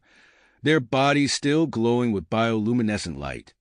Dr. Alara worked swiftly, attaching sensors and preparing injections of a shimmering, opalescent fluid. "This will hurt," she warned them, her voice tight with tension. "But if it works, you should be able to access Elysium systems like never before." As the procedure began, Wayne felt a searing pain course through his body. He gritted his teeth, feeling Zira's own agony mirroring his through their mental link. Their bioluminescent patterns flared brightly, almost blinding in their intensity. Suddenly, a new alarm blared through the facility. Colonel Blackwood's voice crackled over the intercom. "We've got another problem. Commander Vex has gone rogue. He's leading a group to seize the artifacts. We need backup in Sector 7 immediately." The chaos outside the research chamber grew, with the sounds of energy weapons and inhuman screeches filtering through the reinforced walls. Inside, Wayne and Zira's bodies began to shift and merge, their forms becoming indistinct as the cellular fusion progressed. As the pain reached its peak, Wayne felt his consciousness expand exponentially. The last thing he saw before his vision whited out was Dr. Alara's amazed expression and the swirling holographic displays surrounding them, now pulsing in perfect synchronization with their merged form. In that moment, Wayne and Zira ceased to be separate entities. Their fused consciousness reached out, touching the very heart of Elysium's ancient systems. They saw the planet's true nature unfold before them, not just a world, but a vessel of unimaginable complexity and purpose. As their shared mind grappled with this revelation, they became aware of a signal, faint but persistent, calling from the depths of space. Elysium was responding to this call, transforming itself into something beyond their wildest imaginations. The fused Wayne-Zira entity realized with sudden clarity that their journey had only just begun. The true nature of Elysium, and their role in its awakening, was far more profound than anyone could have anticipated. As they delved deeper into the planet's systems, they knew that the fate of not just this world, but perhaps the entire galaxy, now rested in their hands. Merged hands. The vastness of Elysium's true nature threatened to overwhelm their joined consciousness, but they held fast, anchoring themselves to each other as they navigated the ancient systems. Suddenly, they were jolted back to awareness by Dr. Alara's urgent voice. "Wayne-Zira, can you hear me? We need you to focus. The base is under attack, and we're detecting massive energy fluctuations across the planet's surface." The fused entity blinked, their shared vision clearing to reveal the chaos unfolding around them. The research chamber was a flurry of activity, with scientists and military personnel rushing to contain the escalating crisis. Colonel Blackwood burst through the door, his uniform singed and torn. "We've got multiple breaches. Those mutated creatures are tearing through our defenses like they're made of paper. And Vex, he's leading a group of rogue operatives straight for us." Dr. Alara turned to the merged Wayne-Zira, her eyes wide with a mix of fear and hope. "We need your help. Your connection to Elysium systems might be our only chance to regain control." The entity nodded, their movements fluid and synchronized. They reached out with their mind, interfacing with the planet's network. As they did, they became aware of a gathering storm of data, a convergence of information that threatened to reshape the very fabric of Elysium. "We need to convene an emergency council," the Wayne-Zira fusion spoke, their voice a harmonious blend of human and Seelie tones. "Representatives from Earth, the Seelie homeworld, and the Lumina must be present. Elysium, it's more than just a planet. It's a ship, an ark meant to carry life across the stars." Professor Croft, who had been monitoring the entity's vital signs, looked up in astonishment. "An ark? But how? Why?" Before they could answer, another violent tremor shook the facility. Alarms blared, signaling multiple system failures across the base. "We don't have time for explanations," Colonel Blackwood growled. "We need to secure this location and establish contact with our off-world allies immediately. As if in response to his words, a shimmering portal materialized in the center of the room. From it emerged Xylos, the hybrid lumina-human Celie being, their form pulsing with otherworldly energy. "I've been monitoring the situation," Xylos said, their voice resonating with an eerie calm. "The Council is gathering as we speak. A biodome is being constructed on the surface to accommodate all species. We must hurry." With a thought, the Wainzura entity interfaced with the base's systems, creating a protective energy field around their group. Together, they made their way through the chaos-filled corridors, deflecting attacks from mutated creatures and rogue operatives alike. As they emerged onto the surface, they were greeted by a sight that took their breath away. A massive biodome stood before them, its transparent walls shimmering with an iridescent glow. Inside, representatives from Earth, the Celie homeworld, and the Lumina were already gathering, their faces a mix of awe and apprehension. The group entered the biodome, the Wainzura entity hovering above a central platform. Dr. Alara and Professor Croft quickly set up monitoring equipment, their fingers flying over holographic interfaces as they worked to maintain the fusion stability. Ambassador Elena Sato, Earth's representative, stepped forward, her crisp uniform a stark contrast to the chaos outside. "What in the world is going on? Our sensors are detecting massive energy spikes across the planet's surface, and reports of mutated wildlife are pouring in from all outposts." High Counselor Thrix of the Celie moved to join her, his antennae quivering with almost unchecked emotion. "We demand answers. The safety of our people is at stake." The Wainzura entity raised their hands, calling for silence. As they did, holographic displays erupted around them, filling the air with swirling representations of Elysium systems. "Elysium is awakening," they said, their voice echoing through the biodome. "It's responding to a signal from deep space, transforming itself into an arc ship capable of interstellar travel. The mutation of the local fauna, the energy surges, they're all part of this metamorphosis." Gasps and murmurs rippled through the assembled representatives. Zephyr, the Lumina Elder, floated forward, their luminous form pulsing with interest. An arc ship? Created by whom? For what purpose? As the Wainzura entity prepared to respond, a violent tremor shook the biodome. Outside, the sky lit up with an eerie glow as Elysium's long-dormant propulsion systems began to activate. "We're out of time," Colonel Blackwood shouted, his hand flying to his communicator. "The planet is moving out of orbit." Panic erupted among the council members, but the Wainzura fusion remained calm. They reached out with their mind, interfacing with Elysium systems in an attempt to stabilize the situation. But the ancient technology resisted their efforts, its complexity overwhelming even their enhanced capabilities. "It's too much," they gasped, their form flickering as the strain began to take its toll. "We can't control it alone." Xylos stepped forward, their hybrid form shimmering with dedication. "Then we must join our minds. A tri-species link might be our only hope of guiding Elysium through this transformation." The council members looked on in a mix of fear and fascination as Xylos approached the Wainzura entity. With a burst of light, their forms merged, creating a being of unprecedented complexity and power. As the newly formed tri-species consciousness expanded to encompass Elysium's vast network, the assembled representatives held their breath.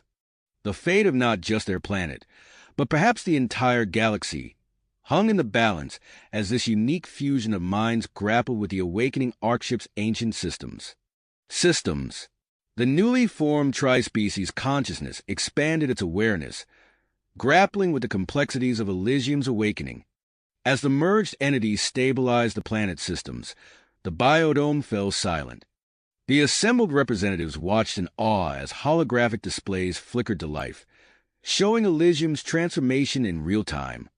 Ambassador Elena Sato stepped forward, her voice cutting through the tense atmosphere.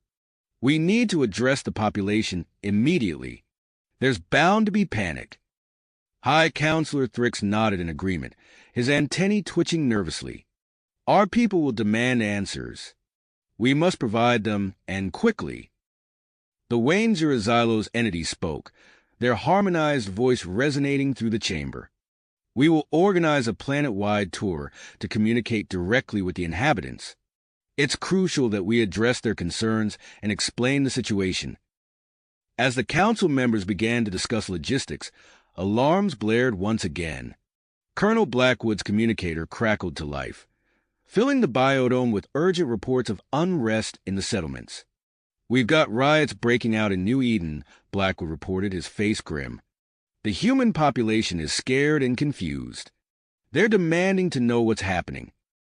Similar reports flooded in from Sealy settlements across Elysium. The planet's sudden movement had triggered widespread fear and uncertainty among its inhabitants.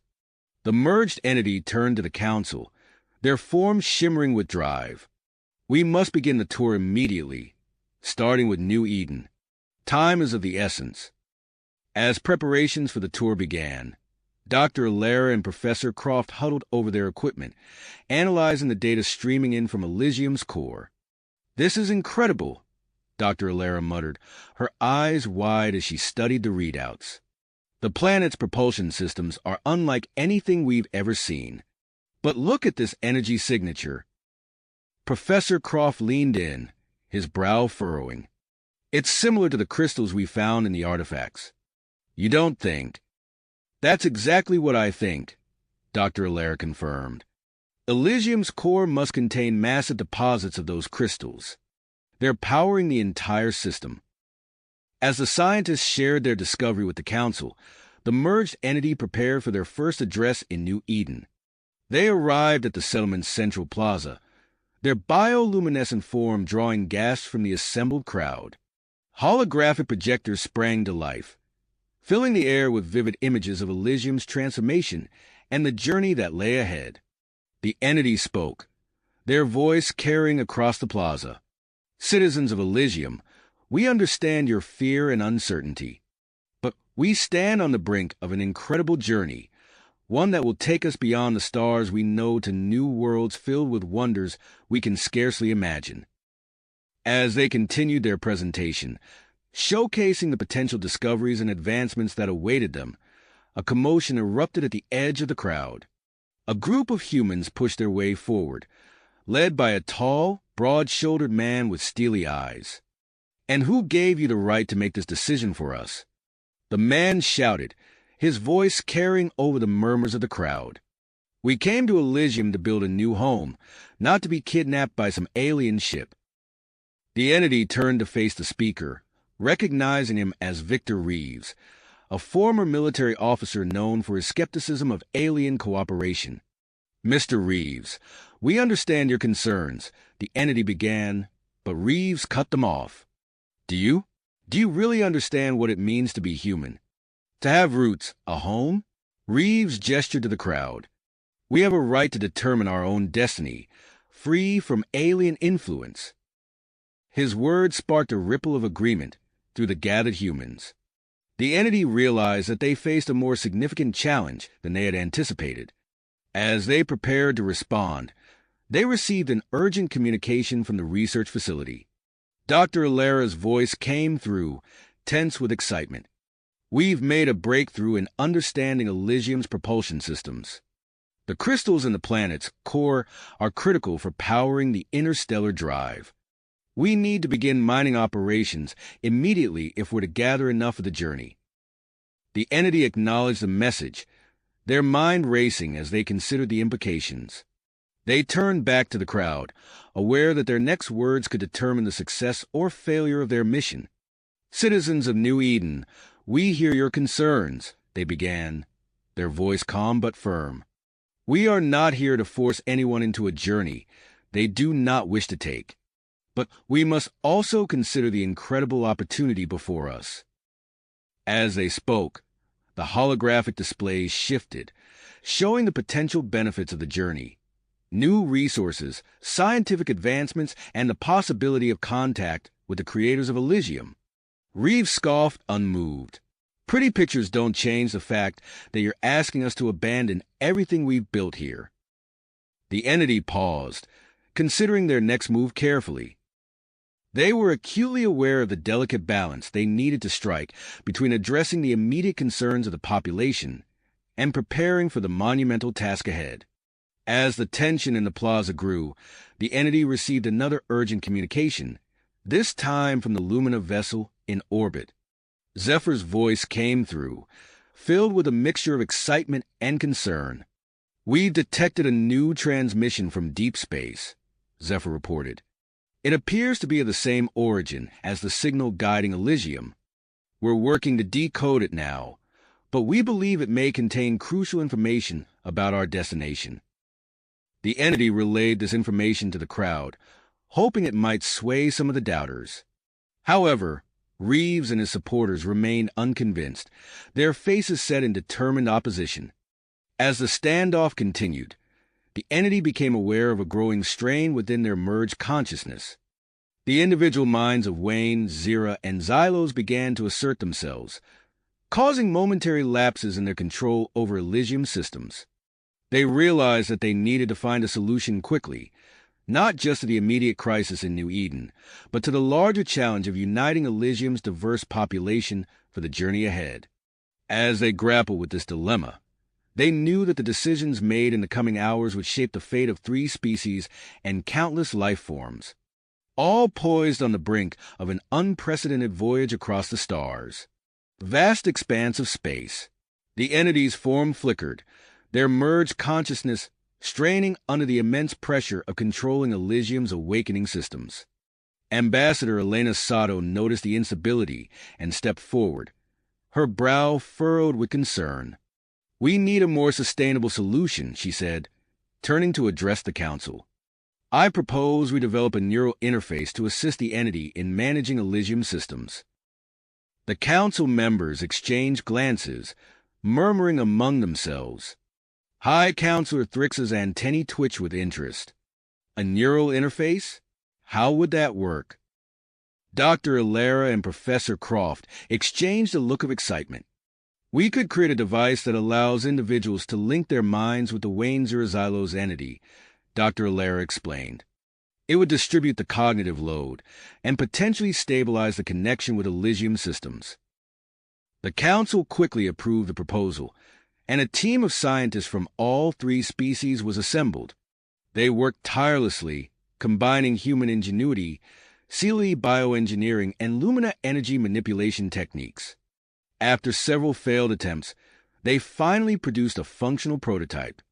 As the research team made their breakthrough, tensions on Elysium reached a critical point. Victor Reeves and his separatist movement seized the opportunity created by the planet's chaos. They launched a daring raid on one of the crystal mining operations, stealing a significant quantity of the rare minerals crucial for powering Elysium's propulsion system. Alarms blared throughout the research facility as reports of the theft came in. Colonel Blackwood's face appeared on a holographic display, his expression grim. Reeves and his followers have taken the crystals to a hidden base in the northern hemisphere. We've tracked their location, but they've already begun constructing their own spacecraft. The Wayne Xylos entities form pulse with urgency. We must recover those crystals. Without them, Elysium's journey will be delayed indefinitely. Ambassador Sato nodded, her eyes steel. "Agreed. Colonel Blackwood, assemble a joint human Sealy security team. Captain Czar, you'll lead the Sealy contingent. Bring those crystals back at all costs." As Blackwood and Czar prepared their operation, Dr. Alara approached the council with news of the neural interface. "We're ready for the first test," she announced. "We've selected 3 volunteers, Major Thomas Hawkins, Syra, and Helios." The 3 candidates stood nearby, a mix of anticipation and nervousness on their faces. Major Hawkins, a tall human with close-cropped hair and piercing blue eyes, stepped forward first.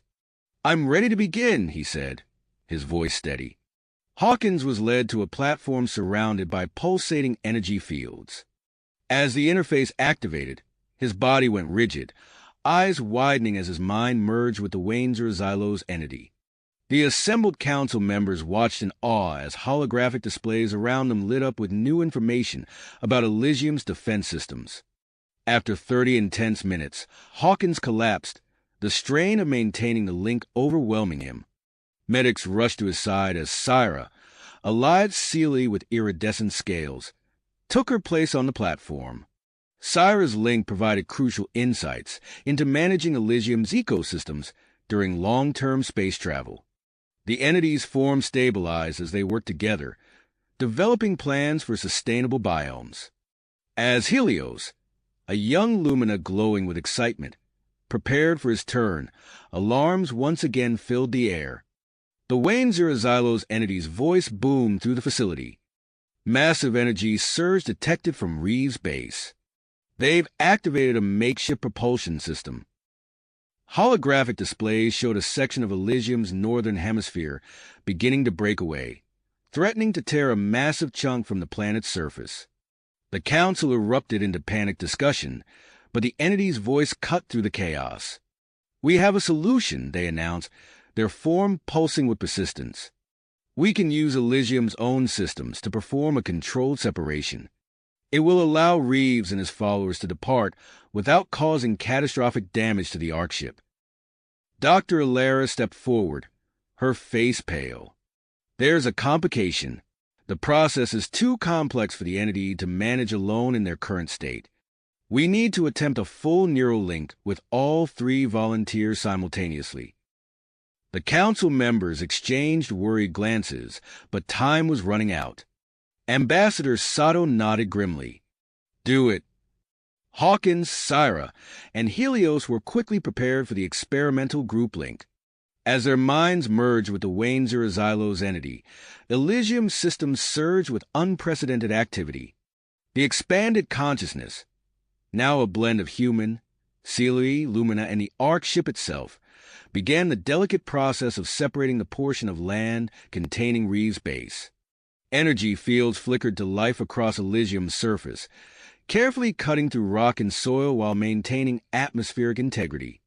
Outside, the sky lit up with a dazzling display of colors as Elysium's energy systems worked in concert. The ground trembled, a deep rumbling felt throughout the planet as the separation process continued. Inside the facility, the linked minds fought to maintain control.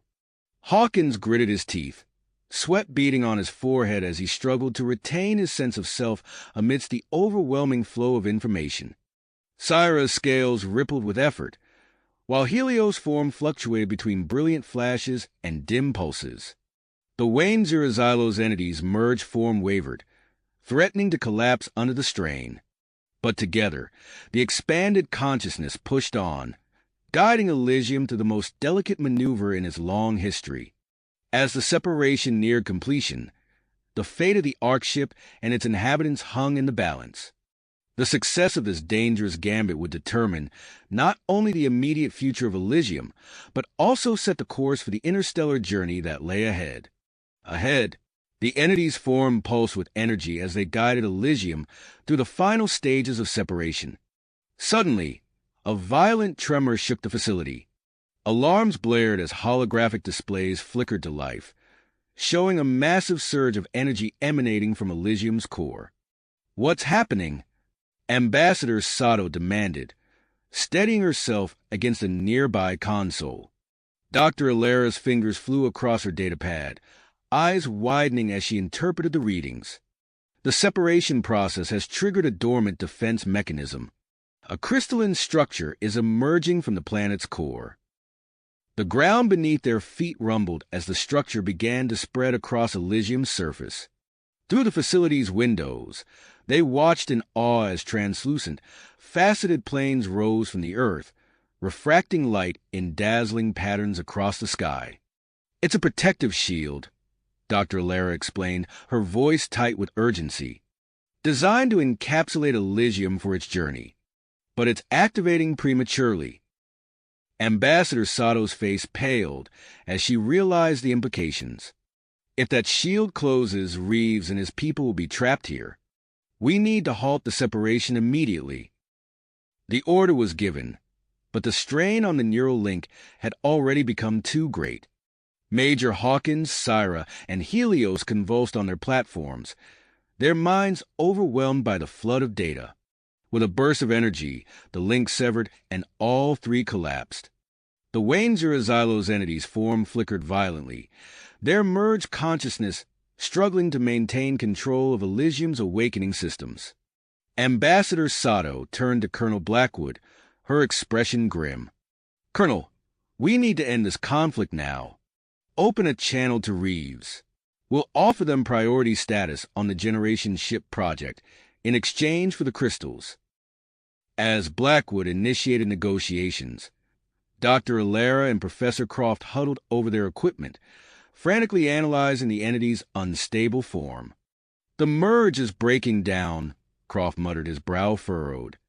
"We need to separate them before it's too late." Dr. Alara nodded, her fingers dancing across the control panel. Initiating emergency separation protocol.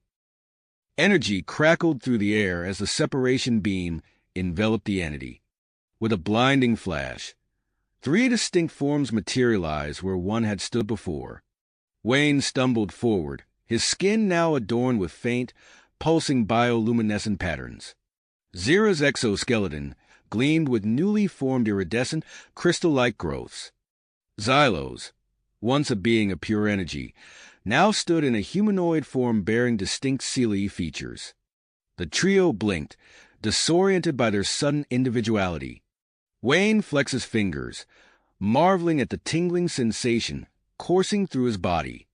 What happened to us?" Before anyone could answer, the facility shuttered again. Through the windows, they could see the crystalline shield continuing its relentless growth across Elysium's surface. Dr. Alara's eyes widened as she studied the readouts on her data pad. The shield isn't just a defense mechanism. It's part of Elysium's faster-than-light propulsion system. Its activation has started a countdown to launch. Ambassador Sato's voice cut through the chaos. "We need to regain control of Elysium systems. Wayne, Zira, Xylos, can you interface with the Ark ship?" The three exchanged glances, each sensing new, heightened abilities. Wayne stepped forward, placing his hand on a nearby console. To his amazement, complex star charts and navigation data flooded his mind. "I can see our course," he said, voice filled with awe. "It's like I can feel Elysium's trajectory through space." Zira moved to a bioengineering station, her new crystalline growths resonating with the equipment. "The life support systems. I understand them now. I can optimize them for long-term space travel." Xylos raised his hands, energy crackling between his fingers. "The shield. I can feel its energy. I think I can control its growth." As the trio worked in concert, their enhanced abilities began to stabilize Elysium's chaotic systems. The shield's growth slowed and the violent tremor subsided. However, Wayne soon noticed a troubling sensation. "Our powers. They're fading," he said, his bioluminescent patterns dimming slightly. "I don't think this enhancement is permanent." Dr. Alara nodded grimly. "A side effect of the merge, no doubt. We need to work fast." Ambassador Sato conferred quickly with the council before turning to address the room. "We're accelerating all departure preparations. This may be our only chance for a successful launch." As the announcement spread across Elysium, a new crisis emerged. Colonel Blackwood's voice crackled over the comm system. "We've got a problem. The wildlife is going berserk. Massive migrations are threatening key facilities." Captain Czar stepped forward, mandibles clicking with willpower. "I'll coordinate with Blackwood to relocate the creatures safely." As Elysium entered its final launch sequence, Wayne, Zira, and Xylos gathered in the center of the facility. Their enhanced abilities were fading rapidly, but they knew what needed to be done. "One last merge," Wayne said, looking at his companions. "All or nothing." Zira's antennae twitched in agreement. For Elysium. Xylos nodded, his now solid form shimmering with awe-inspiring energy. For all our peoples. As they reached for each other, energy crackled around them. The fate of 3 species and countless life forms hung in the balance as Elysium prepared to embark on its unprecedented journey across the stars. The energy crackled around Wayne, Zira, and Xylos as they reached for each other, their forms blurring at the edges. As their consciousness began to merge, a violent tremor shook the facility, nearly throwing them off balance. Dr. Alara's eyes widened as she stared at her data pad. We're detecting an unknown energy signature from deep space. It's massive and approaching fast. The trio paused, their partial merge allowing them to sense the disturbance. Wayne closed his eyes, his bioluminescent patterns pulsing rapidly. "I can see it," he said, his voice distant. "It's another ship, like Elysium." Ambassador Sato's comm device buzzed urgently. "Emergency Council meeting. Now." As the council convened, holographic displays flickered to life, showing the approaching object. Its sleek design and crystalline surface bore an unmistakable resemblance to Elysium. "We need to attempt communication," Sato argued, her voice firm. "This could be our chance to learn about our creators." Colonel Blackwood shook his head. "We can't risk it. We don't know their intentions." After heated debate, a decision was reached. "We proceed with launch," Sato announced. "But we maintain defensive readiness." As the council dispersed, Wayne, Zira, and Xylos prepared to complete their merge. Suddenly, Wayne gasped, stumbling backward. His eyes glowed with an otherworldly light as complex star charts and trajectories filled his mind. "The routes," he breathed. "I can see them all. There's a way. We can avoid direct contact but stay within range." Zira's antennae twitched as her own enhanced abilities surged. She turned to the nearest console, her crystalline growths resonating with the technology. "The wildlife," she said, her voice filled with sudden understanding. "I know how to contain them safely for the journey." Her fingers flew across the interface as she designed specialized biomes, each tailored to the needs of Elysium's evolved creatures. The solution appeared on screens throughout the facility, bringing sighs of relief from the assembled scientists. Xylos raised his hands, energy crackling between his fingers. His eyes widened as he made a startling realization. "The shield," he said, his voice resonating with newfound power. "It's not just protection. It's a communication device." As alarms blared throughout Elysium, signaling the final countdown to launch, the trio knew it was time. They joined hands, their enhanced abilities amplifying the connection. As their consciousness merged, they felt Elysium respond, ancient systems awakening to their combined will. The crystalline shield completed its coverage, encasing the planet in a shimmering cocoon. Massive engines roared to life, their power channeled through the shield to create a bubble of warped space around Elysium. As the Ark ship began to rise from its orbit, the approaching object suddenly accelerated. The merged entity, now one with Elysium systems, activated the shield's communication function.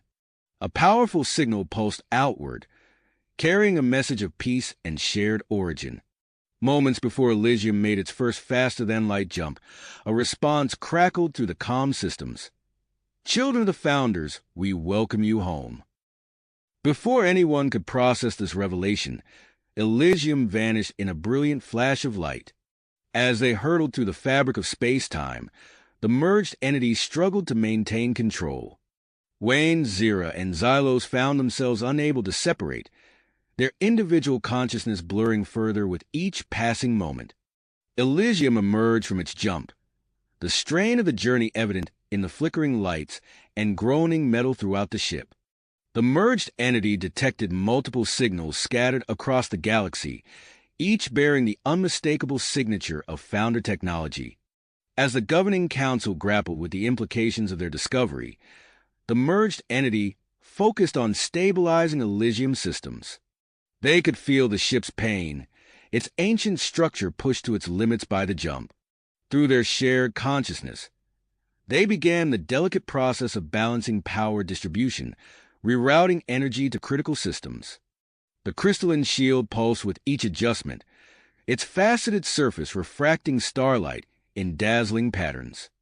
Ambassador Sato approached the merged entity, her face a mask of concern and awe. "Wayne? Zira? Xylos? Can you hear me?" The entity turned, its form shimmering with barely held back energy. When it spoke, its voice was a harmony of the three, layered with the deep resonance of Elysium itself. "We hear you, Ambassador, but we are no longer just Wayne, Zira, and Xylos. We are becoming one with Elysium." Sato's eyes widened as she realized the full implications of their sacrifice. "Can you separate?" The entity's form rippled, uncertainty clear in its fluctuating energy patterns. "We are unsure. The merge is deepening. We may be permanently bound to Elysium now." As this news spread through the Ark ship, the focus shifted to the immediate challenges of their journey. The entity worked tirelessly, guiding Elysium through the complexities of interstellar travel, while the Council prepared for potential encounters with other Ark ships. In the depths of Elysium, Zira's specialized biomes came to life. Evolved creatures roamed through carefully designed habitats, their presence a testament to the ingenuity of their caretakers and the resilience of life itself. Wayne's enhanced navigational abilities allowed the entity to plot a course through the galaxy, avoiding dangerous stellar phenomena while staying within range of the detected Ark ship signals. Each movement brought them closer to unraveling the mystery of their origins. Xylos' mastery over the crystalline shield provided a constant stream of data from the surrounding space. The entity parsed through the information, alert for any sign of the ship that had welcomed them home. As Elysium continued its journey through the stars, the merged entity grappled with its new existence. The lines between individual and ship blurred further with each passing moment, raising questions about the nature of consciousness and the price of progress. The Ark ship forged ahead into the unknown, carrying the hopes and fears of its inhabitants. The promise of meeting their creators loomed on the horizon, along with the countless challenges that lay ahead in the vast, star-studded expanse of space. The vastness of space stretched before Elysium as it continued its journey, carrying the hopes and dreams of its diverse inhabitants. Within the ship's core, the merged entity of Wayne, Zira, and Xylos maintained its vigil, guiding the Ark ship through the cosmic sea. But as days turned to weeks, subtle changes began to manifest throughout Elysium's structure. Intricate bioluminescent patterns, reminiscent of Wayne's altered physiology, spread across the outer hull like a living tapestry. The soft blue glow pulsed in rhythm with the ship's systems, creating a mesmerizing display visible from afar. Inside, crystal formations echoing Xylos' energy structures sprouted in various chambers, their faceted surfaces refracting light in dazzling arrays. Dr. Alara frowned as she studied the latest sensor readings. "The integration is progressing faster than we anticipated," she said, turning to Ambassador Sato and the assembled council members. "If we don't act soon, we may lose Wayne, Zira, and Xylos entirely to this merger." Professor Croft nodded gravely. "We need to develop a separation procedure immediately. I believe a controlled energy surge, combined with a neural interface, might allow us to safely disconnect them from Elysium systems." As the scientists began their work, Colonel Blackwood's voice crackled over the comm system.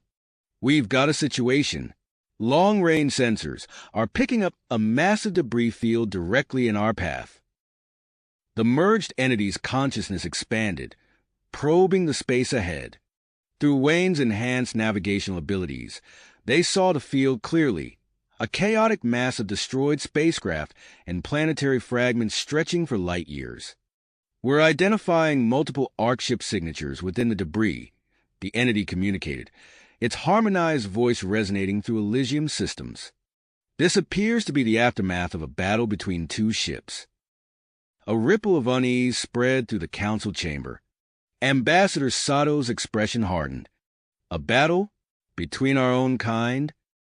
Before anyone could respond, Elysium shuddered as it entered the outskirts of the debris field. The merged entity sprang into action, making constant adjustments to the shield harmonics and trajectory. Each maneuver required split-second decisions, taxing their already strained consciousness. In the chamber housing their physical forms, crystal growths began to accelerate, slowly encasing Wayne, Zira, and Xylos in a cocoon-like structure. Dr. Alera watched in alarm as the process unfolded on her monitors. "We're running out of time," she said urgently to Professor Croft. "The merger is reaching a critical stage." Colonel Blackwood stepped forward, his mind focused. "We need to reach out to the other ARC ships we detected earlier. They might be able to assist us in navigating this field." Ambassador Sato hesitated. "It's risky. We don't know their intentions." "We don't have a choice," Blackwood insisted. "If we don't get help soon, we might lose Elysium and everyone on board." After a tense moment, Sato nodded. "Do it." As Elysium's newly discovered communication capabilities powered up, the debris field suddenly came to life. Dormant defense systems, awakened by the ARC ship's presence, began firing energy weapons at the crystalline shield. The merged entity pushed Elysium's systems to their limits, engaging in a dangerous dance of evasion and counterattacks. The ship's hull groaned under the strain, bioluminescent patterns flaring with each near miss. "Distress signal sent," Colonel Blackwood reported, his voice tight with tension. "Now we wait and hope someone friendly is listening." Minutes stretched into what felt like hours as Elysium continued its perilous journey through the debris field. Just as it seemed the shield might fail under the relentless assault, a response crackled through the comm system. "ARC ship Elysium, this is the Celestial Harmony. We received your distress call and are en route to assist. Hold your position." Relief washed over the bridge as a sleek, silver ship materialized at the edge of the debris field. The Celestial Harmony deployed advanced energy projectors, clearing a path through the dangerous obstacles. As Elysium followed the safe passage created by its rescuer, Ambassador Sato received a request for communication from the Celestial Harmony. "They're asking permission to send a delegation aboard," she informed the council. A heated debate erupted among the council members. Some argued for caution, while others saw this as an opportunity to gain valuable information about their shared origins. Finally, Sato made her decision. "We'll allow a small delegation to board. Prepare a security detail and have medical staff on standby." As Elysium docked with the Celestial Harmony, Dr. Alera and Professor Croft made a startling discovery. The crystalline cocoon forming around Wayne, Zira, and Xylos wasn't a threat. It was creating individualized chambers for each of them. This could be the key to safely separating them, Dr. Alera explained excitedly. Before they could explore this revelation further, the delegation from the Celestial Harmony arrived. As the airlock cycled open, Ambassador Sato and Colonel Blackwood stood ready to greet their visitors. The sight that greeted them left them speechless. The delegation was led by a being that appeared to be a hybrid of human, Seelie, and Lumina characteristics. Her skin shimmered with a faint bioluminescence, while delicate crystal structures adorned her forehead. "Greetings," the hybrid being said, her voice melodious and warm. "I am Astria, lead diplomat of the Celestial Harmony. We come in peace and friendship." As Astria and her delegation stepped onto Elysium, the implications of their appearance began to sink in. The future of their journey and the fate of their distinct species suddenly seemed far more complex than anyone had imagined. Meanwhile, in the heart of Elysium, the crystalline cocoon continued to grow, its intricate patterns mirroring the merging of three beings in one ship into a single, extraordinary entity. The next phase of their incredible journey was about to begin, with challenges and discoveries beyond anything they had yet encountered. As the implications of Astria's hybrid appearance sank in, the The crystalline cocoon surrounding Wayne, Zira, and Xylos pulsed with increasing intensity. Dr. Alara's eyes widened as she monitored the readings on her handheld device. "Ambassador Sato," she called urgently, "we need to begin the separation procedure immediately. The merger is reaching a critical stage." Sato nodded, her face etched with concern. "Proceed, Doctor. Colonel Blackwood, please escort our guests to a secure location. We may need their assistance if complications arise." As the delegation from Celestial Harmony followed Blackwood out of the chamber, Dr. Alara and Professor Croft initiated the separation protocol. A low hum filled the air as energy fields activated around the cocoon. Suddenly, Elysium shuddered violently. The lights flickered, and alarms blared throughout the ship. Captain Czar's voice crackled over the intercom. "We've lost navigational control. The ship is veering off course." The separation chamber erupted into chaos. Dr. Alara and Professor Croft worked feverishly to stabilize the process, while technicians scrambled to regain control of the ship's systems.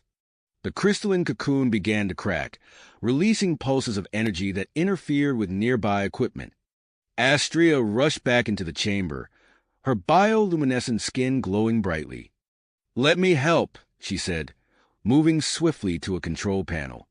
Her fingers danced across the interface, inputting a series of complex commands. "What are you doing?" Professor Croft asked, his voice tinged with both curiosity and apprehension. "Modulating the energy fields to match the resonance of their merged consciousness," Astria explained. "It should help stabilize the separation process." As Astria worked, Elysium's long-range sensors detected an anomaly. A massive structure loomed ahead, far larger than any Ark ship they had encountered. Its design bore the unmistakable hallmarks of Founder technology. Before the governing council could fully process this discovery, an automated transmission flooded Elysium's communication systems. Complex navigational data and docking instructions streamed through, overriding the ship's navigation protocols. "We're being pulled towards a structure," Captain Czar reported, his voice strained. "I can't override the commands." In the separation chamber, the crystalline cocoon shattered with a blinding flash of light. The resulting energy surge overloaded Elysium's power grid, plunging the ship into darkness. Emergency systems kicked in, bathing the corridors in an eerie red glow. As the ship systems slowly came back online, Dr. Alara and Professor Croft rushed to check on Wayne, Zira, and Xylos. The sight that greeted them was nothing short of astonishing. Wayne's body now bore a mix of human and Seelie features, with patches of exoskeleton covering his enhanced musculature. Zira had become more humanoid, her once rigid exoskeleton partially replaced by soft tissue. Xylos had transformed into a solid, crystalline form that pulsed with internal energy. The trio's eyes fluttered open simultaneously, glowing with an otherworldly light. They spoke in perfect unison, their voices resonating with power. The Founders await. The trial begins. Dr. Alara's translation software struggled to decipher the unknown language, but the message sent a chill through everyone present. As the medical team moved Wayne, Zira, and Xylos to a specialized recovery ward, Elysium continued its inexorable approach towards a massive space station. The ship's crystalline shield harmonized with the station's outer layer, creating a stable docking corridor. Ambassador Sato's voice echoed through the ship's communication systems. "All personnel, prepare for docking procedures. Security teams, stand by at all airlocks and potential entry points. We are about to make first contact with what appears to be a Founder installation." Elysium glided into an enormous docking bay, its systems powering down as a massive door sealed behind it. An atmosphere compatible with the Ark ship's inhabitants began to fill the bay. Colonel Blackwood coordinated with security teams, establishing defensive positions throughout the ship. "Remember," he instructed, "we're here peacefully, but be prepared for anything." In the recovery ward, Wayne, Zira, and Xylos sat up abruptly, their eyes still glowing. Dr. Alara noticed that each of them seemed to maintain a unique connection to different aspects of Elysium's technology. Wayne's fingers twitched in sync with the ship's navigation systems. Zira's breathing aligned with the rhythm of the life support systems. And Xylos's crystalline body pulsed in harmony with the power distribution network. As the governing council convened to discuss their next steps, the space station's interior illuminated, revealing a vast, technologically advanced environment. Ambassador Sato gazed out at the awe-inspiring sight, her mind racing with possibilities and potential dangers. "We need to establish contact," she said firmly. "But we must proceed with caution. Whatever trials the Founders have prepared for us, we face them together, as one united crew, representing the best of our combined species." The council members nodded in agreement, their faces a mix of tenacity and apprehension. As they prepared to disembark and face the unknown, the fate of Elysium and its inhabitants hung in the balance. The true purpose of their journey was about to be revealed, and the nature of the enigmatic Founders would finally come to light. As the governing council grappled with the implications of their encounter with the Founders' installation, Ambassador Sato made a swift decision. "We need to explore the station immediately. Colonel Blackwood, assemble an exploration team. Dr. Alara, you're with us. We need your expertise if we encounter any unfamiliar technology." Colonel Blackwood nodded, his military training kicking in. "Understood, Ambassador. I'll gather a small security detail to accompany us." Within minutes, the exploration team stood ready at Elysium's main airlock. Ambassador Sato, Colonel Blackwood, and Dr. Alara led the group, each equipped with portable atmospheric sensors and communication devices. As the airlock cycled open, they stepped onto the station's gleaming metallic floor. The team moved cautiously through the vast corridors, their footsteps echoing in the silence. Pulsating light strips embedded in the walls guided their path, creating an otherworldly ambience. Dr. Alara's eyes widened as they passed chambers filled with advanced technology. "Look at this," she whispered, gesturing to a holographic display.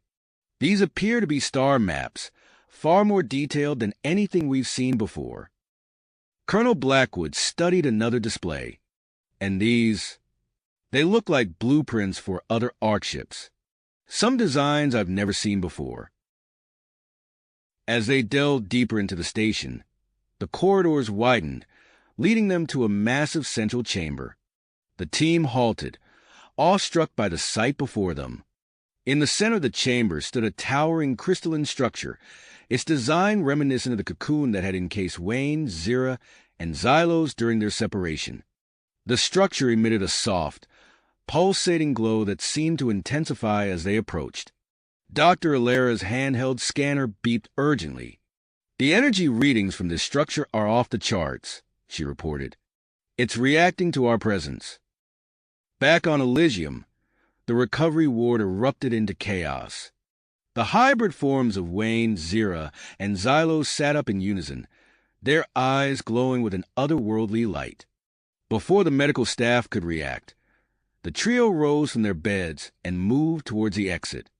"Stop them," a nurse called out, but it was futile. The hybrids passed through the security field as if it didn't exist, their movements fluid and purposeful. They made their way through Elysium's corridors, effortlessly bypassing every security measure. Crew members watched in a mixture of awe and fear as the trio passed, their altered forms a stark reminder of the changes they had undergone. In the control center, the duty officer's console lit up with warnings. "Sir, we have unauthorized access to the main computer system." On the viewing screen, they watched as Wayne, Zira, and Xylos entered the control room. Without a word, the hybrids approached the main interface. Their hands touched the control panels, and instantly, the ship systems came alive with new energy. Meanwhile, on the space station, Colonel Blackwood's team witnessed a startling transformation. The crystalline structure in the central chamber pulsed with increasing intensity. Suddenly, a beam of energy shot out from its apex, coalescing into a holographic projection. The being that materialized before them was unlike anything they had ever seen. It appeared to be a hybrid of multiple species, its form shifting and changing as they watched. When it spoke, its voice resonated through the chamber. "I am the Guardian," it announced. An AI construct left behind by the founders to oversee the ArcShip program. "Welcome, travelers from Elysium. We have long awaited your arrival." Ambassador Sato stepped forward, her diplomatic training kicking in despite her shock. "We are honored to meet you, Guardian. Can you tell us more about this place and its purpose?" The Guardian's form shimmed as it replied. "This station is a nexus point in the Founders' grand experiment. Elysium and the other ArcShips were created to test the viability of interspecies cooperation and evolution. The merger of your crew members, Wayne, Zira, and Xylos, was an anticipated outcome, a crucial step in the experiment's progression." Dr. Alera's mind raced with implications. The cocoon, the separation process, it was all part of the plan? "Indeed," the Guardian confirmed. "But now, Elysium has reached a critical juncture in its journey. You face a choice that will determine the future of your ship and crew." Before the Guardian could elaborate, alarms blared throughout the station. The holographic being's expression grew serious. "We have detected a rogue ArcShip on an intercept course. This ship, called the Defiant, has rejected the Founders' experiment. It poses a significant threat to both Elysium and this station." Colonel Blackwood's hand instinctively went to his weapon. "What are their capabilities? How much time do we have?" The Guardian's form flickered as it processed data. "The Defiant possesses advanced weaponry and shields. They will arrive within hours. You must return to Elysium immediately and prepare for potential conflict." As the team rushed back through the station's corridors, they witnessed the activation of its defensive systems. Layers of energy shields formed around the station's exterior, a testament to the advanced technology at work. Upon returning to Elysium, they found the ship in the final stages of a remarkable transformation. The hybrid forms of Wayne, Zira, and Xylos stood at the center of the control room, their bodies seamlessly integrated with the ship's systems. Wayne's voice, tinged with a metallic resonance, filled the room. "Elysium is ready to face the coming threat, but a decision must be made." Zira continued, her voice harmonizing with Wayne's. "The Guardian offered a choice: continue our current path of gradual evolution and exploration." Xylos finished the thought, his crystalline form pulsing with energy. "Or undergo an accelerated transformation process that would rapidly advance our technology and biology." Ambassador Sato looked at the transformed trio, then at her fellow council members. "We need to make this decision quickly. The Defiant is approaching, and we need to be prepared." As if on cue, Elysium's long-range sensors detected the approaching ship.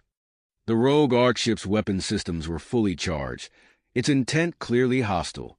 Colonel Blackwood's voice was tense as he reported, "The Defiant will be within weapons range in less than an hour. Whatever we decide, we need to act fast." The council members exchanged glances, the weight of their decision hanging heavy in the air. The fate of Elysium, its crew, and potentially the entire ArcShip program hung in the balance.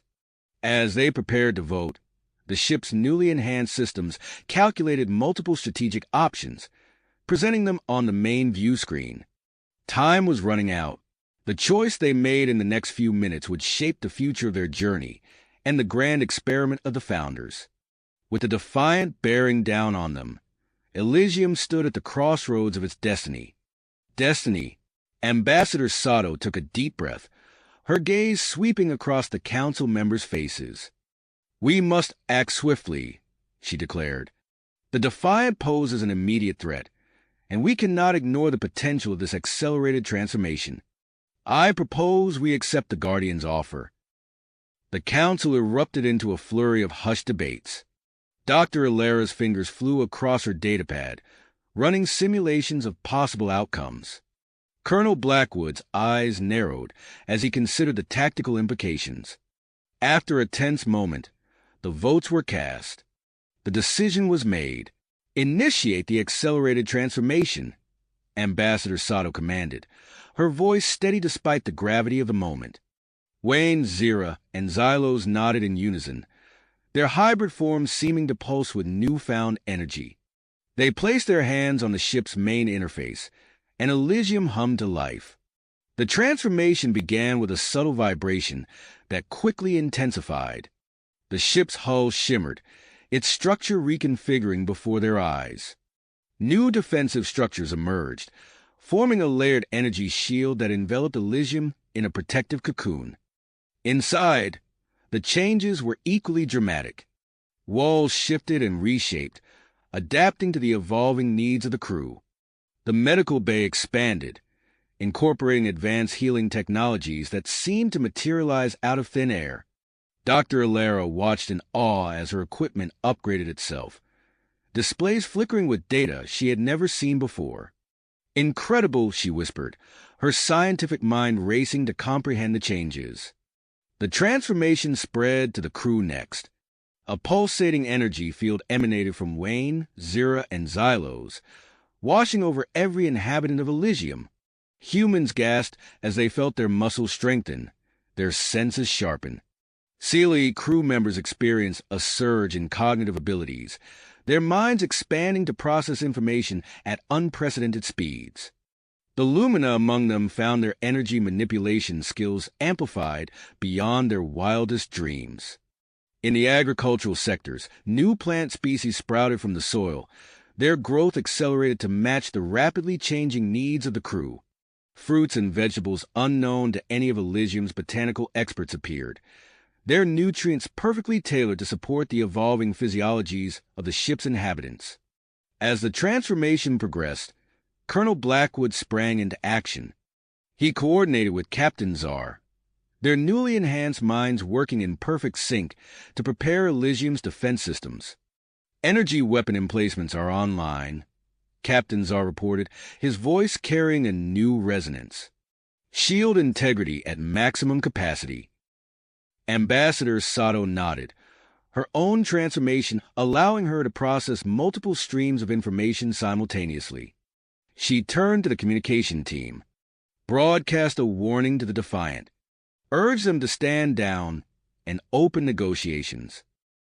The message was sent, but the Defiant showed no signs of slowing its approach. As it entered weapon range, a barrage of energy projectiles erupted from its hull, streaking towards Elysium. The newly formed shield flared to life, easily deflecting the attack. The efficiency of the defense system exceeded even the most optimistic expectations of the Council. Colonel Blackwood's eyes narrowed. They've made their choice. Return fire. Elysium's weapon systems activated, firing precise bursts of energy that sliced through space. The attacks found their mark with unerring accuracy, disabling several of the Defiant's key systems. The rogue Ark ship's engine sputtered and failed, leaving it drifting helplessly in the void. With the immediate threat neutralized, Wayne guided Elysium towards the immobilized Defiant. As they approached, life sign readings appeared on the main display, confirming the survival of the enemy ship's crew. The Council reconvened, this time to address the ethical dilemma presented by the disabled Defiant. Ambassador Sato advocated for a diplomatic approach, while Colonel Blackwood urged caution, citing the rogue ship's earlier hostility. As the debate intensified, Dr. Alara presented her analysis of the transformation process. The genetic modifications appear stable and beneficial, she reported, her eyes scanning rapidly scrolling data. However, I must stress that long-term effects remain unknown. We should implement ongoing monitoring of our population. The Guardian's voice resonated through Elysium's enhanced systems. The confrontation with the Defiant represents a crucial test in the Founder's experiment. Your decision on how to proceed will significantly influence the future direction of your journey. Before the Council could respond, Wayne's eyes widened. His enhanced connection to Elysium's navigation systems had detected something unexpected. "I'm picking up a faint signal," he announced, his voice carrying a hint of awe. "It's coming from a distant sector of space. It could be another Ark ship, or perhaps even a Founder installation." The council members exchanged glances, the weight of this new information adding another layer of complexity to their decision-making process. As they deliberated, tensions began to rise among certain factions of Elysium's inhabitants. A group of humans and Seelie who had been skeptical of the transformation process gathered in one of the ship's common areas, their voices rising in protest. "We demand a way to reverse this process," one of the leaders shouted, his words carrying through the ship's communication systems. "We're losing our identities, our very selves." Ambassador Sato frowned, recognizing the need to address these concerns quickly to prevent further unrest. She turned to the council, her expression grave. "We face multiple critical decisions," she said. "How do we approach the crew of the Defiant? Should we investigate this mysterious signal? And how do we address the growing concerns among our own population?" The council members looked at each other, the gravity of the situation reflected in their transformed faces. The choices they would make in the coming hours would shape not only the future of Elysium, but potentially the entire Arkship program and the grand experiment of the Founders. As they prepared to cast their votes, Elysium held its position near the disabled Defiant, its newly upgraded systems humming with potential. The vastness of space stretched out before them, filled with both promise and peril. Whatever path they chose, one thing was certain: nothing would ever be the same again. As the council members exchanged glances, the weight of their impending decision palpable in the air, Colonel Blackwood's voice cut through the tension. "We need to act now," he said, his enhanced mind already formulating a plan. "I propose we board the Defiant and open negotiations while simultaneously investigating that mysterious signal." Ambassador Sato nodded, her eyes gleaming with newfound clarity. "Agreed. We'll use a two-pronged approach. Colonel, assemble a team for the boarding party. Wayne, Zura, Xylos, focus on that signal." Within minutes, Colonel Blackwood stood at the head of a small group of security personnel, their bodies humming with the energy of their recent transformation. He tapped a command into his wrist device, activating Elysium's newly upgraded teleportation system. In a shimmer of blue light, the boarding party materialized directly on the Defiant's bridge. The rogue ship's crew recoiled in shock, hands instinctively reaching for weapons. "Stand down," Blackwood commanded, his voice carrying an air of authority that seemed to reverberate through the air. "We're here to talk." A stern-looking alien stepped forward, his scaled skin a mottled green and gray. "I am Captain Grax," he said, his voice a low growl. "You have disabled our ship. What more do you want?" Before Blackwood could respond, a holographic image of Ambassador Sato flickered into existence beside him. "Captain Grax," she said, her tone measured and diplomatic. "We seek understanding, not conflict. Will you agree to negotiate?" Grax's eyes darted around the bridge, taking in the advanced weaponry and enhanced physiology of the boarding party. His shoulders sagged slightly as he realized the futility of resistance. "Very well," he conceded. "We will talk." As negotiations began on the Defiant, activity on Elysium intensified. Wayne, Zira, and Xylos stood in the ship's newly expanded control room, their hybrid forms seamlessly interfacing with the enhanced systems. "I've isolated the signal's origin," Wayne announced, his voice carrying a slight electronic resonance. A holographic star map materialized in the center of the room, zooming in on a small, unremarkable planet. Zira's crystalline form pulsed with excitement. "The signal's pattern. It's similar to the one that led us to the Founder's Station." Xylos nodded, his energy form rippling. "This could be another installation, or perhaps—" "The Founders themselves," Wayne finished, the implications hanging heavy in the air. Meanwhile, in Elysium's medical bay, Dr. Alara frowned at her datapad, concern etching lines on her face. The transformation process that had swept through the ship's population was showing unexpected developments. Computer, run another diagnostic on subject group C, she commanded. The results flashed across her screen, confirming her suspicions. A small percentage of the crew, primarily human and Seelie, were experiencing complications. Dr. Alara tapped her communicator. Ambassador Sato, we have a situation. Some crew members are rejecting the transformation. I need to consult with the Guardian AI immediately. As if summoned by her words, the Guardian's voice echoed through the medical bay. I am aware of the situation, Dr. Alara. There is a stabilization procedure that can be performed. I will transmit the necessary information to your systems.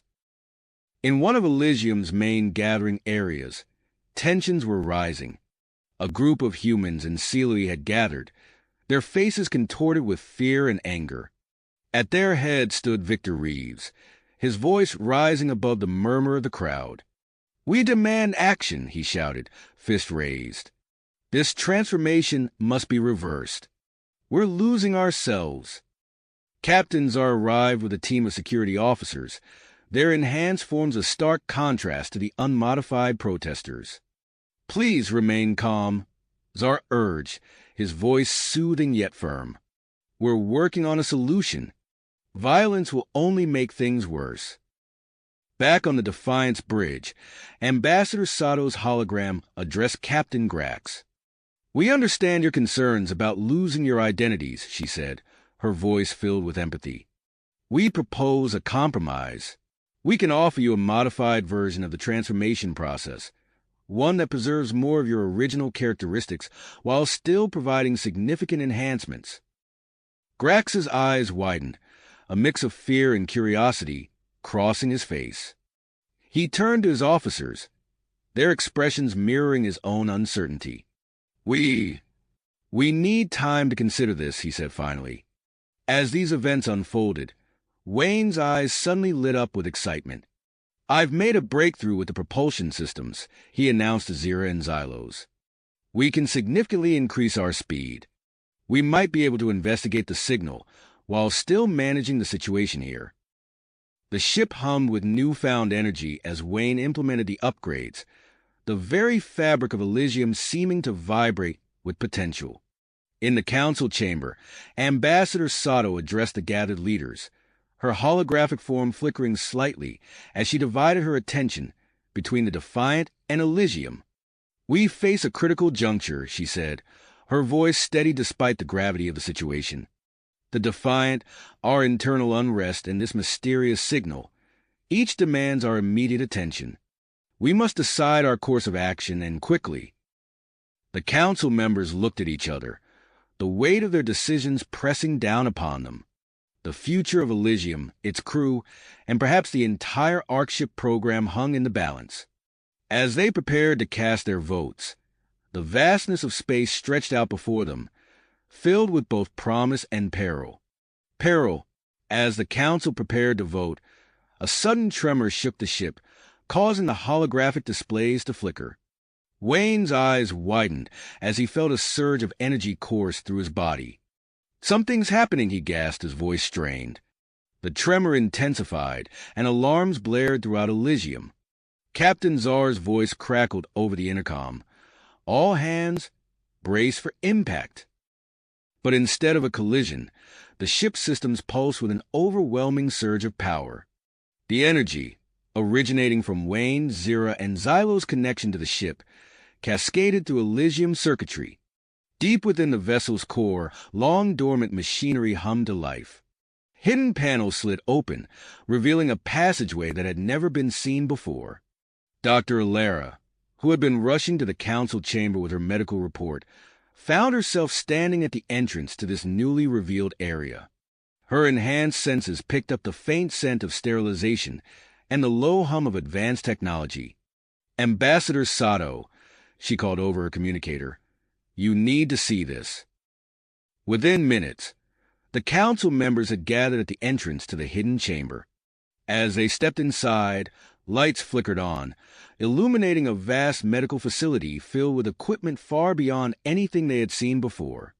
"This is founder technology," Dr. Alara breathed, her eyes wide with awe as she examined a nearby console. "It's specifically designed for genetic stabilization and modification." Ambassador Sato turned to the holographic image of Captain Grax, still linked from the Defiant. "Captain, this could be the solution we've been looking for.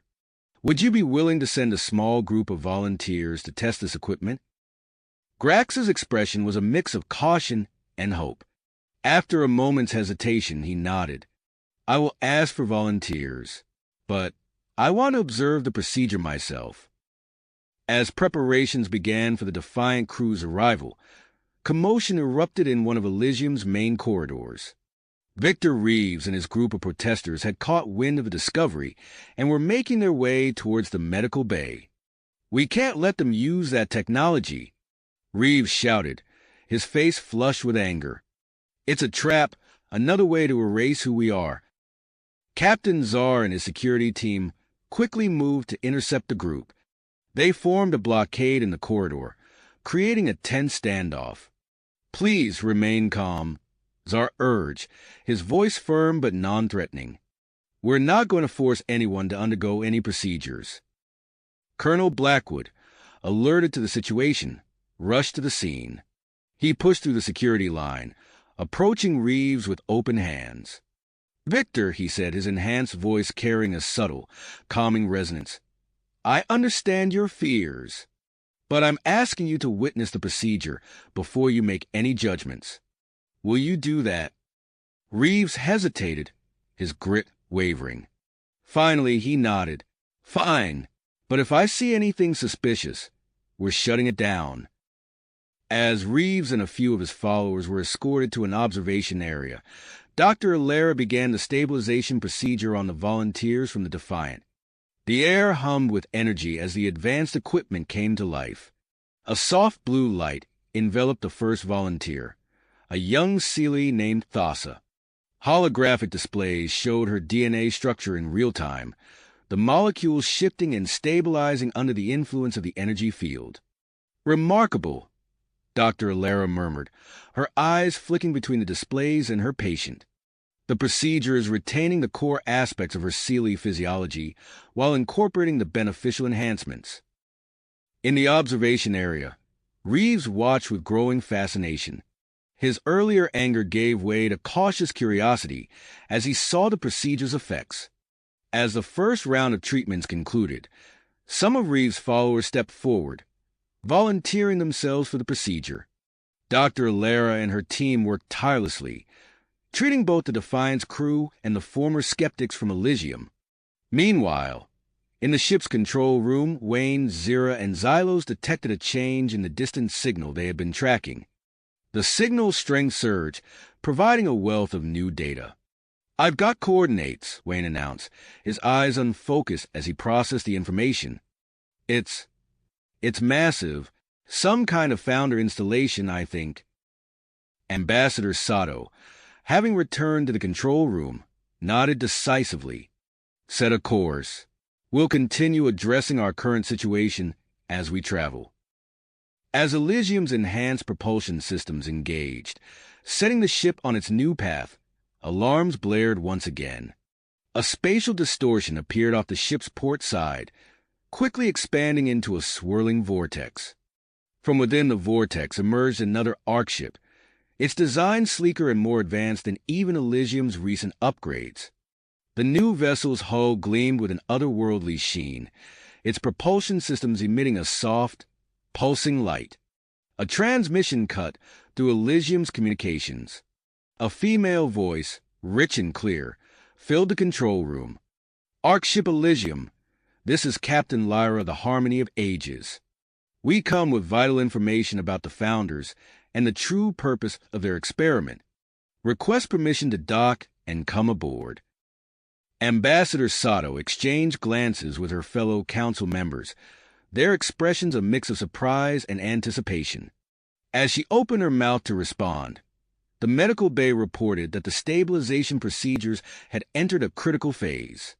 The next few moments would shape not only the future of Elysium and the Defiant, but potentially reveal the grand design behind the Founder's cosmic experiment.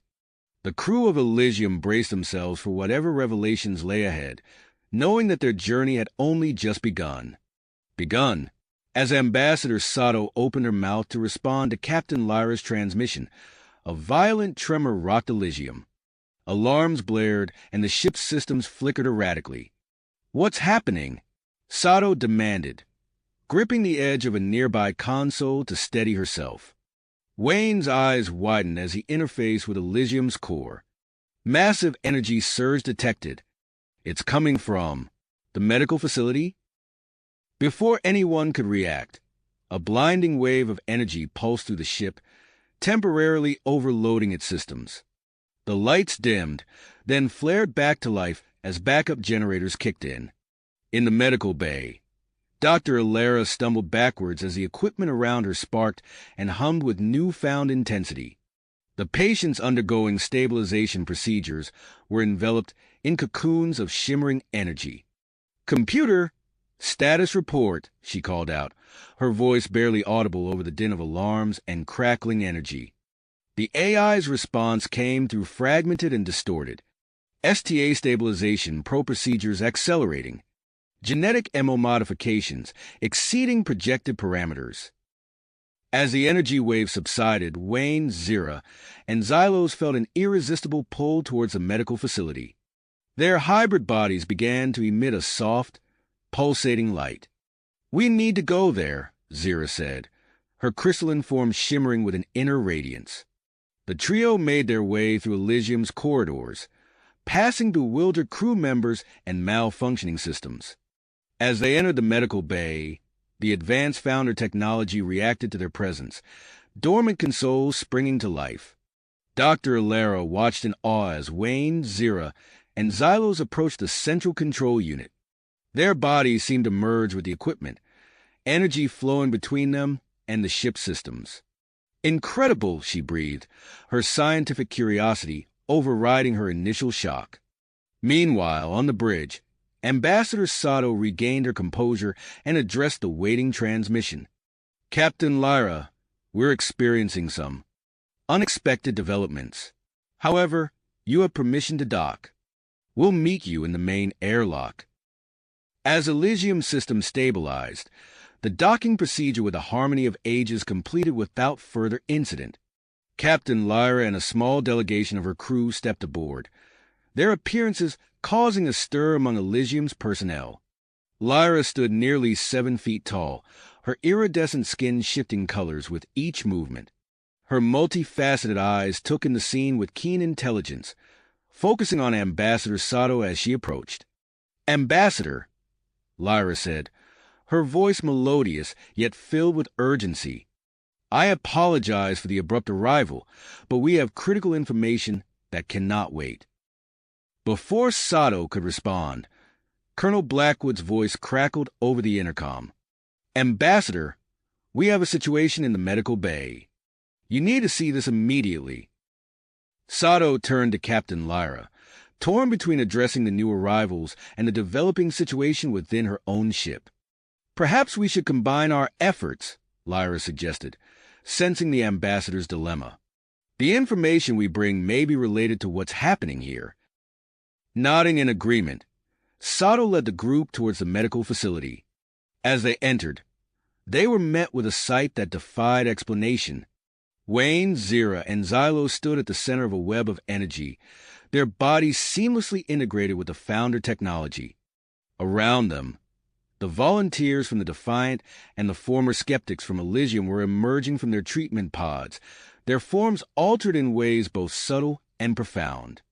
Dr. Alara approached the group, her eyes wide with excitement. "Ambassador, the stabilization procedures. They've exceeded all expectations. The subjects have undergone accelerated genetic modifications, incorporating beneficial traits from multiple species while maintaining their core identities." As if to demonstrate, a former human stepped forward.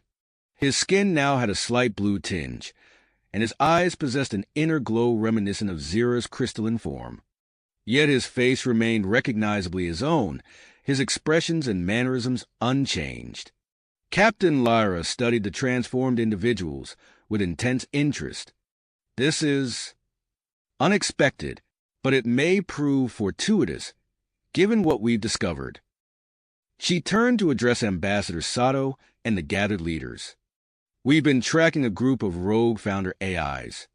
They've deviated from the original parameters of the experiment, seeking to forcibly evolve all ARC ships to their own specifications. If left unchecked, they could destroy the diversity the founders sought to cultivate. As if on cue, Elysium's long-range sensors began to sound an alert. Wayne, still connected to the ship's systems, spoke in a voice that seemed to echo from multiple sources at once. Multiple unidentified vessels approaching at high speed. Energy signatures match no known ARC ship configurations.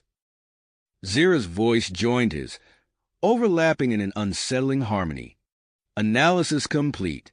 The approaching ships emit energy patterns consistent with the rogue AI group described by Captain Lyra. The control room erupted into a flurry of activity. Colonel Blackwood barked orders to his security teams, while captains are coordinated with the newly transformed personnel to establish defensive positions throughout Elysium. Ambassador Sato turned to Captain Lyra, her expression grim. It seems we have little time to prepare. What can you tell us about their capabilities? Lyra's multifaceted eyes reflected the urgency of the situation. Their technology is advanced, even by our standards. They possess the ability to override an ARC ship's core systems and forcibly alter its inhabitants. We must act quickly if we hope to resist them. As the rogue AI fleet drew nearer, Wayne, Zira, and Xylos disconnected from the founder technology, their bodies returning to a more stable state. They immediately joined the impromptu war council forming in the medical bay. We've integrated knowledge from the founder systems. Xylos reported, his energy form pulsing with newfound power. We can implement upgrades to Elysium's defenses, but it will take time. Ambassador Sato nodded, her mind racing through possible strategies. Dr. Lara, how quickly can we replicate the stabilization procedure for the rest of Elysium's inhabitants? The doctor consulted her datapad, fingers flying over the screen. With the upgrades to our systems, we could process large groups simultaneously, but it would still take hours to treat everyone. Captain Lyra interjected, her voice carrying a note of steel beneath its melodious tones. We may not have hours. The harmony of ages stands ready to assist, but we must decide on a course of action now. The governing council members exchanged glances, the weight of their decision pressing down upon them. They face an impossible choice. Engage the approaching threat directly, attempt to evade using Elysium's enhanced propulsion systems, or take a defensive stand alongside their new allies. As they deliberated, the rogue AI fleet grew ever closer, their ominous presence looming on Elysium sensors like a gathering storm. The fate of not just one ship, but potentially the entire ARC ship experiment, hung in the balance. Wayne's voice cut through the tension, his enhanced senses detecting a shift in the enemy's approach. They're accelerating. We have minutes, not hours, to make our decision. Ambassador Sato straightened her shoulders, her voice firm as she addressed the assembled leaders. Then we must act now. Our course is clear. Clear. We must defend Elysium and protect our people, Ambassador Sato declared, her voice steady despite the looming threat. Captain Lyra, we welcome your assistance. Colonel Blackwood, prepare our defenses. As if responding to her words, Wayne, Zira, and Xylos sprang into action. Their bodies glowed with an otherworldly light as they interfaced with Elysium's systems, initiating a series of rapid upgrades to the ship's defenses. Adaptive shield matrix coming online, Wayne announced, his eyes unfocused as he processed vast amounts of data. Integrating founder technology to create a multi-layered energy barrier. Zira's crystalline form pulsed with energy. Shield harmonics optimized. We can now anticipate and counter incoming attacks with unprecedented speed. Xylos, his energy form now more defined, added, weapon systems upgraded. We have direct neural control over all defensive measures. Colonel Blackwood nodded approvingly, then turned to Captain Czar. Deploy our newly transformed security personnel throughout the ship.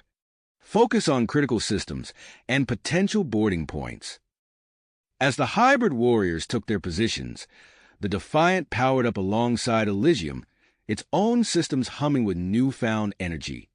Captain Grax's voice came through the comm system, filled with purpose. Defiant standing by. Our weapons are hot and ready to engage. Captain Lyra stepped forward, her iridescent skin shifting hues as she addressed Ambassador Sato. We're transmitting data packets containing countermeasures against the rogue AI's override attempts. Your systems should be able to integrate them quickly. Dr. Lara, who had been furiously working at a nearby console, looked up with a triumphant smile. Firewall protocols adapted and implemented. Our core systems are now protected against external manipulation. The ship shuddered as the first volley from the rogue AI fleet struck Elysium's new shields. The impact was far less severe than expected, with most of the energy dissipating harmlessly against the adaptive barrier. Minor damage to outer hull, Wayne reported, his hands dancing over holographic controls. Initiating evasive maneuvers. Elysium's enhanced engines roared to life, the massive ship moving with surprising agility. Wayne's intimate connection to the navigation systems allowed him to anticipate the enemy's targeting algorithms, weaving Elysium through the barrage of energy weapons. The Defiant and Harmony of Ages broke formation, engaging the flanks of the rogue AI fleet. Their coordinated attack drew fire away from Elysium, giving the larger ship room to maneuver. In the medical bay, Dr. Lara's eyes widened as she analyzed the latest data from the transformation procedures. Ambassador, I've made a breakthrough. We can create a targeted electromagnetic pulse to disrupt the rogue AI's control systems without harming organic components. Sato's expression hardened with determination. Do it. Divert all necessary resources to developing this weapon. As Wayne, Zira, and Xylos redirected power to accelerate the EMP weapons construction, alarms blared throughout Elysium. Several rogue AI ships had breached the outer defenses, attaching themselves to the hull like parasites. Captain Czar's voice crackled over the comm. Boarding parties detected. Advanced robotic drones. We're engaging now. The sounds of battle echoed through Elysium's corridors as the hybrid security teams clashed with the invading forces. The transformed crew members moved with inhuman speed and precision, their enhanced abilities allowing them to adapt in real time to the AI's predictive algorithms. Wayne's voice cut through the chaos. Major power surge detected in the enemy flagship. They're preparing for a massive attack. Colonel Blackwood barked orders, redirecting shield power to protect Elysium's vital areas. Moments later, a blinding beam of energy lanced out from the rogue AI's largest ship, overwhelming a section of the shield and burning through several decks. Alarms blared as power fluctuations rippled through the ship. Xylos, his energy form pulsing with intensity, interfaced directly with Elysium's power grid, rerouting power around damaged areas. Stabilizing energy distribution. As the battle raged on, Dr. Lara's voice came through the comm system. EMP weapon is ready for deployment, but we'll need to get dangerously close to the heart of the enemy fleet for maximum effectiveness. Ambassador Sato looked around at her council members, weighing the risks against the potential reward. Before she could speak, Wayne interrupted, his voice filled with urgency. New signal detected. Massive ship approaching from the direction of the Founder installation. All eyes turned to the main view screen as an enormous vessel, unlike anything they had ever seen, appeared at the edge of their sensors. It dwarfed even Elysium, its design a blend of organic curves and impossibly advanced technology. A transmission cut through all channels, broadcasting in an ancient language that only the transformed crew members could understand. The message was simple yet profound. Children of the Ark, your trial nears its end. The true purpose of your journey shall now be revealed. As the mysterious ship drew closer, the rogue AI fleet seemed to hesitate, caught between their original target and this new, potentially greater threat. Ambassador Sato and her crew found themselves at a crossroads, with the fate of Elysium, the Ark ship experiment, and perhaps all of humanity hanging in the balance. The next move would determine not just the outcome of this battle, but the future course of their entire species. As Sato opened her mouth to give her next order, the mysterious vessel began to glow with an otherworldly light, preparing to unleash its own response to the chaos unfolding before it. The mysterious vessel's glow intensified, bathing Elysium and the rogue AI fleet in an ethereal light. Ambassador Sato's eyes narrowed as she assessed the situation. Wayne, bring us closer to the AI fleet. Dr. Lara, prepare the EMP weapon for deployment. Wayne's fingers danced over the holographic controls, his enhanced reflexes guiding Elysium through the chaos of battle with fluid precision. The massive Ark ship surged forward, its engines thrumming with power as it closed the distance to the rogue AI vessels. Captain Czar's voice crackled over the comm system. Security teams in position. We're ready for potential boarding actions once the AI ships are disabled. As Elysium maneuvered into position, the founder vessel transmitted a series of complex codes. Wayne, Zira, and Xylo simultaneously stiffened, their eyes glazing over as they processed the incoming data. Ambassador, Zira said, her crystalline form pulsing with excitement. The transmission contains instructions for activating a dormant system within Elysium's core. It can amplify the EMP weapon's effect across a much larger area. Dr. Lara's fingers flew across her data pad. Understood. We're integrating this new information into the EMP design now. She turned to her team, barking orders as they repurposed founder technology to enhance the electromagnetic pulse generator. In engineering, a newly transformed hybrid named Technician Vex led a team in the dangerous process of connecting the modified EMP device to Elysium's main power grid. His skin shimmered with an iridescent sheen as he worked, his enhanced intellect allowing him to solve complex integration problems in seconds. The rogue AI fleet intensified its assault, energy beams and projectiles hammering Elysium's shields. Xylos' energy form flickered and pulsed as he struggled to maintain stability, channeling vast amounts of power through the Ark ship systems. Shield integrity at 68% and dropping, he reported, his voice strained.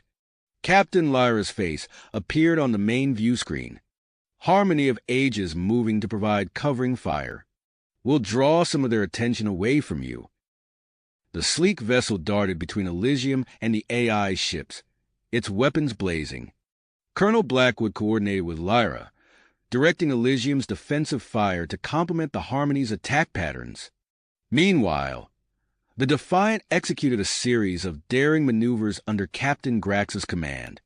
The smaller ship wove through the enemy formation, disrupting their cohesion and creating gaps for Elysium to exploit.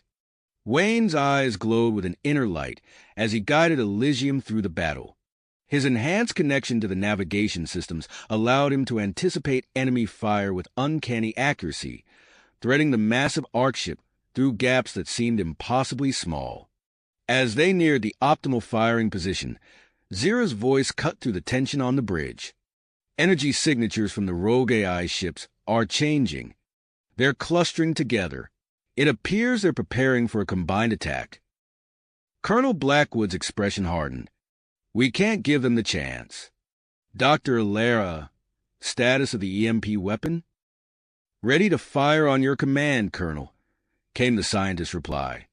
Do it, Ambassador Sato ordered, her voice firm. In the medical bay, Dr. Lara activated the device. Power surged from all over Elysium, channeling into the modified electromagnetic pulse generator. A brilliant sphere of energy began to form at the bow of the Ark ship, growing rapidly in size and intensity. As the EMP reached critical mass, the rogue AI fleet launched its combined attack. A massive beam of concentrated energy surged towards Elysium, threatening to overwhelm its already weakened defenses. "Brace for impact," Colonel Blackwood shouted. In that moment of crisis, Wayne made a split-second decision. His hands blurred over the controls as he executed a risky maneuver, rotating Elysium to use the forming EMP sphere as a shield against the incoming attack. The two forces collided in space, creating a spectacular display of light and energy. For a heart-stopping moment, it seemed as though the rogue AI's attack might overpower Elysium's defenses. The ship shuddered violently, alarms blaring throughout its decks. Suddenly, the EMP sphere expanded explosively, engulfing both the energy beam and the entire rogue fleet in its radius. The effect was immediate and dramatic. The attacking ships went dark, their systems completely shut down by the supercharged electromagnetic pulse. Elysium itself experienced a momentary power fluctuation, consoles flickering and gravity wavering. Xylos' energy form flared brightly as he poured himself into the ship's systems, stabilizing the core functions and preventing any lasting damage. As the disabled AI ships drifted helplessly in space, Captain Czar's voice came over the comm. "Boarding parties launching now. We'll secure those vessels and gather what intelligence we can." The governing council watched on the main view screen as Elysium's shuttles approached the dark hulks of the rogue AI fleet. Captain Czar's teams encountered no resistance, finding the ship's robotic crews completely deactivated. As the boarding parties began collecting data and technology from the captured ships, the massive founder vessel drew closer to Elysium. A communication link was established, and a holographic image materialized on the bridge. The being that appeared before them defied easy description. It was a shimmering, multifaceted entity that seemed to shift between different species forms, its body a kaleidoscope of light and energy. "Greetings, children of the Ark," the entity said, its voice resonating with ancient wisdom. "I am the Curator, guardian of the Founder's legacy. Your successful defense against the rogue AI fleet represents a crucial milestone in our grand experiment." Ambassador Sato stepped forward, her expression a mixture of awe and commitment.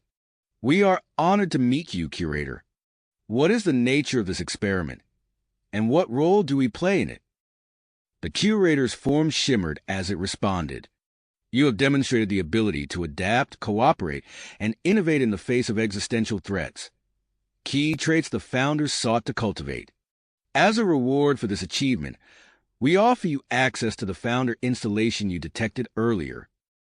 Excitement rippled through the bridge crew as the Curator continued. "This facility contains advanced technology and knowledge that can greatly accelerate your development. It will help you fulfill your role in our vision for galactic diversity and cooperation." As the implications of this revelation sank in, the governing council exchanged glances. They faced the monumental task of integrating the captured AI technology, managing the continued transformation of their population, and preparing for the next phase of their journey to the Founder installation. Ambassador Sato turned to address her crew, her voice filled with quiet commitment.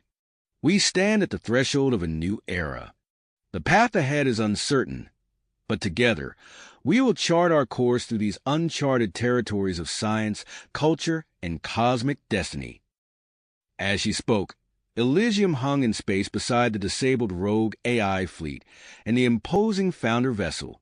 The immediate threat had been neutralized, but the crew knew that even greater challenges and opportunities lay ahead. The diverse inhabitants of the Ark ship prepared themselves for the next step in their extraordinary journey, one that would shape not only their own future, but potentially that of the entire galaxy. Galaxy. As Ambassador Sato's words echoed through Elysium, the crew felt a renewed sense of purpose. Their attention turned to the task at hand, navigating to the Founder installation. Wayne took his position at the helm, his hybrid physiology humming with anticipation. As he interfaced with Elysium's navigation systems, something extraordinary occurred. His consciousness expanded, connecting with the ancient technology in ways he had never experienced before. Suddenly, hidden pathways through space revealed themselves to him, intricate and beautiful in their complexity. "Ambassador," Wayne called out, his eyes glowing with an otherworldly light, "I've discovered a new route to the installation.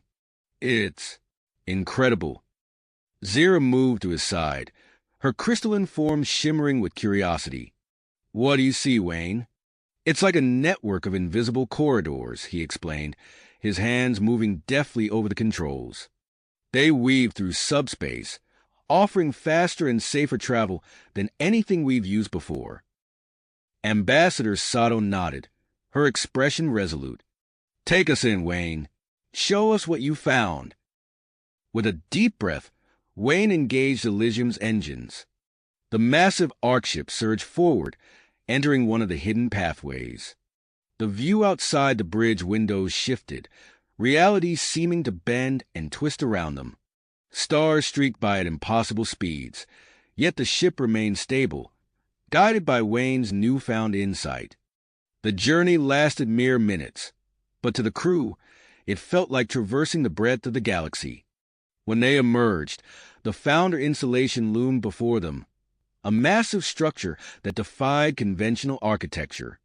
Its surface rippled with energy, resembling a living organism more than a space station.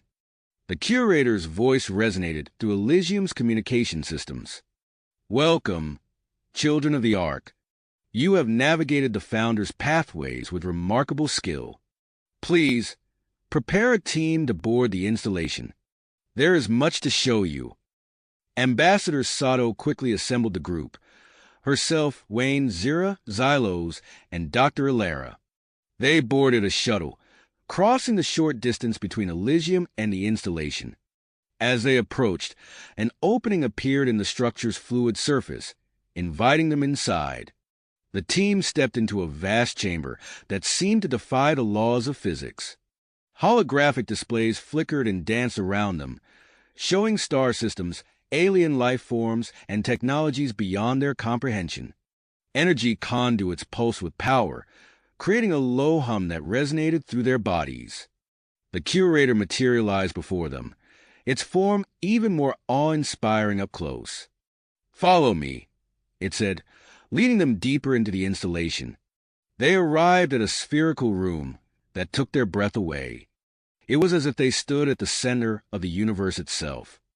Countless worlds swirled around them, each one teeming with life and possibility. "This," the curator explained, "is the heart of our work. Here, we monitor and nurture life throughout the galaxy. And now, we invite you to join us in this grand endeavor." As the curator spoke, Wayne felt an irresistible pull towards the center of the room. Zira and Xylos experienced the same sensation, their hybrid bodies resonating with an unseen energy. They approached a glowing pedestal that seemed to pulse in time with their own heartbeats. "This is the Nexus," the curator said, its voice filled with reverence. "It is the culmination of the Founder's work, designed to fully activate the potential within your perfected hybrid forms. You three represent the next step in our grand experiment, a new species capable of shepherding life throughout the galaxy." Wayne, Zira, and Xylos exchanged glances, a silent understanding passing between them. Without hesitation, they placed their hands on the Nexus. Energy surged through their bodies, enveloping them in a cocoon of light. Their minds expanded, filled with visions of distant worlds and ancient civilizations. They saw the vast tapestry of life spreading across the cosmos and understood their role in nurturing and protecting it. As the energy subsided, the trio emerged transformed. Their bodies radiated a subtle glow, and their minds brimmed with knowledge spanning eons. They had become something new, guardians of life, tasked with continuing the Founder's work. Ambassador Sato and Dr. Alara watched in amazement as Wayne, Zira, and Xylos turned to face them, their eyes shimmering with newfound wisdom and purpose. "We understand now," Wayne said, his voice carrying a depth it hadn't possessed before. "Our journey with Elysium is far from finished. In fact, it's only just begun." Zira nodded, her crystalline form pulsing with energy. "We must travel the stars, seeking out worlds in need of guidance and protection. Elysium itself will serve as a mobile founder installation, capable of nurturing new life and preserving endangered species." Xylos, his energy form now more defined and controlled, added, "We have the knowledge and the tools to reshape the future of countless civilizations. But we must use this power wisely, always striving for balance and harmony." As they prepared to return to Elysium, the curator addressed them one final time. "You carry with you the hopes of the founders and the future of countless species. Go forth, children of the Ark, and bring life to the stars." The team boarded their shuttle, their minds racing with the implications of what they had learned and experienced.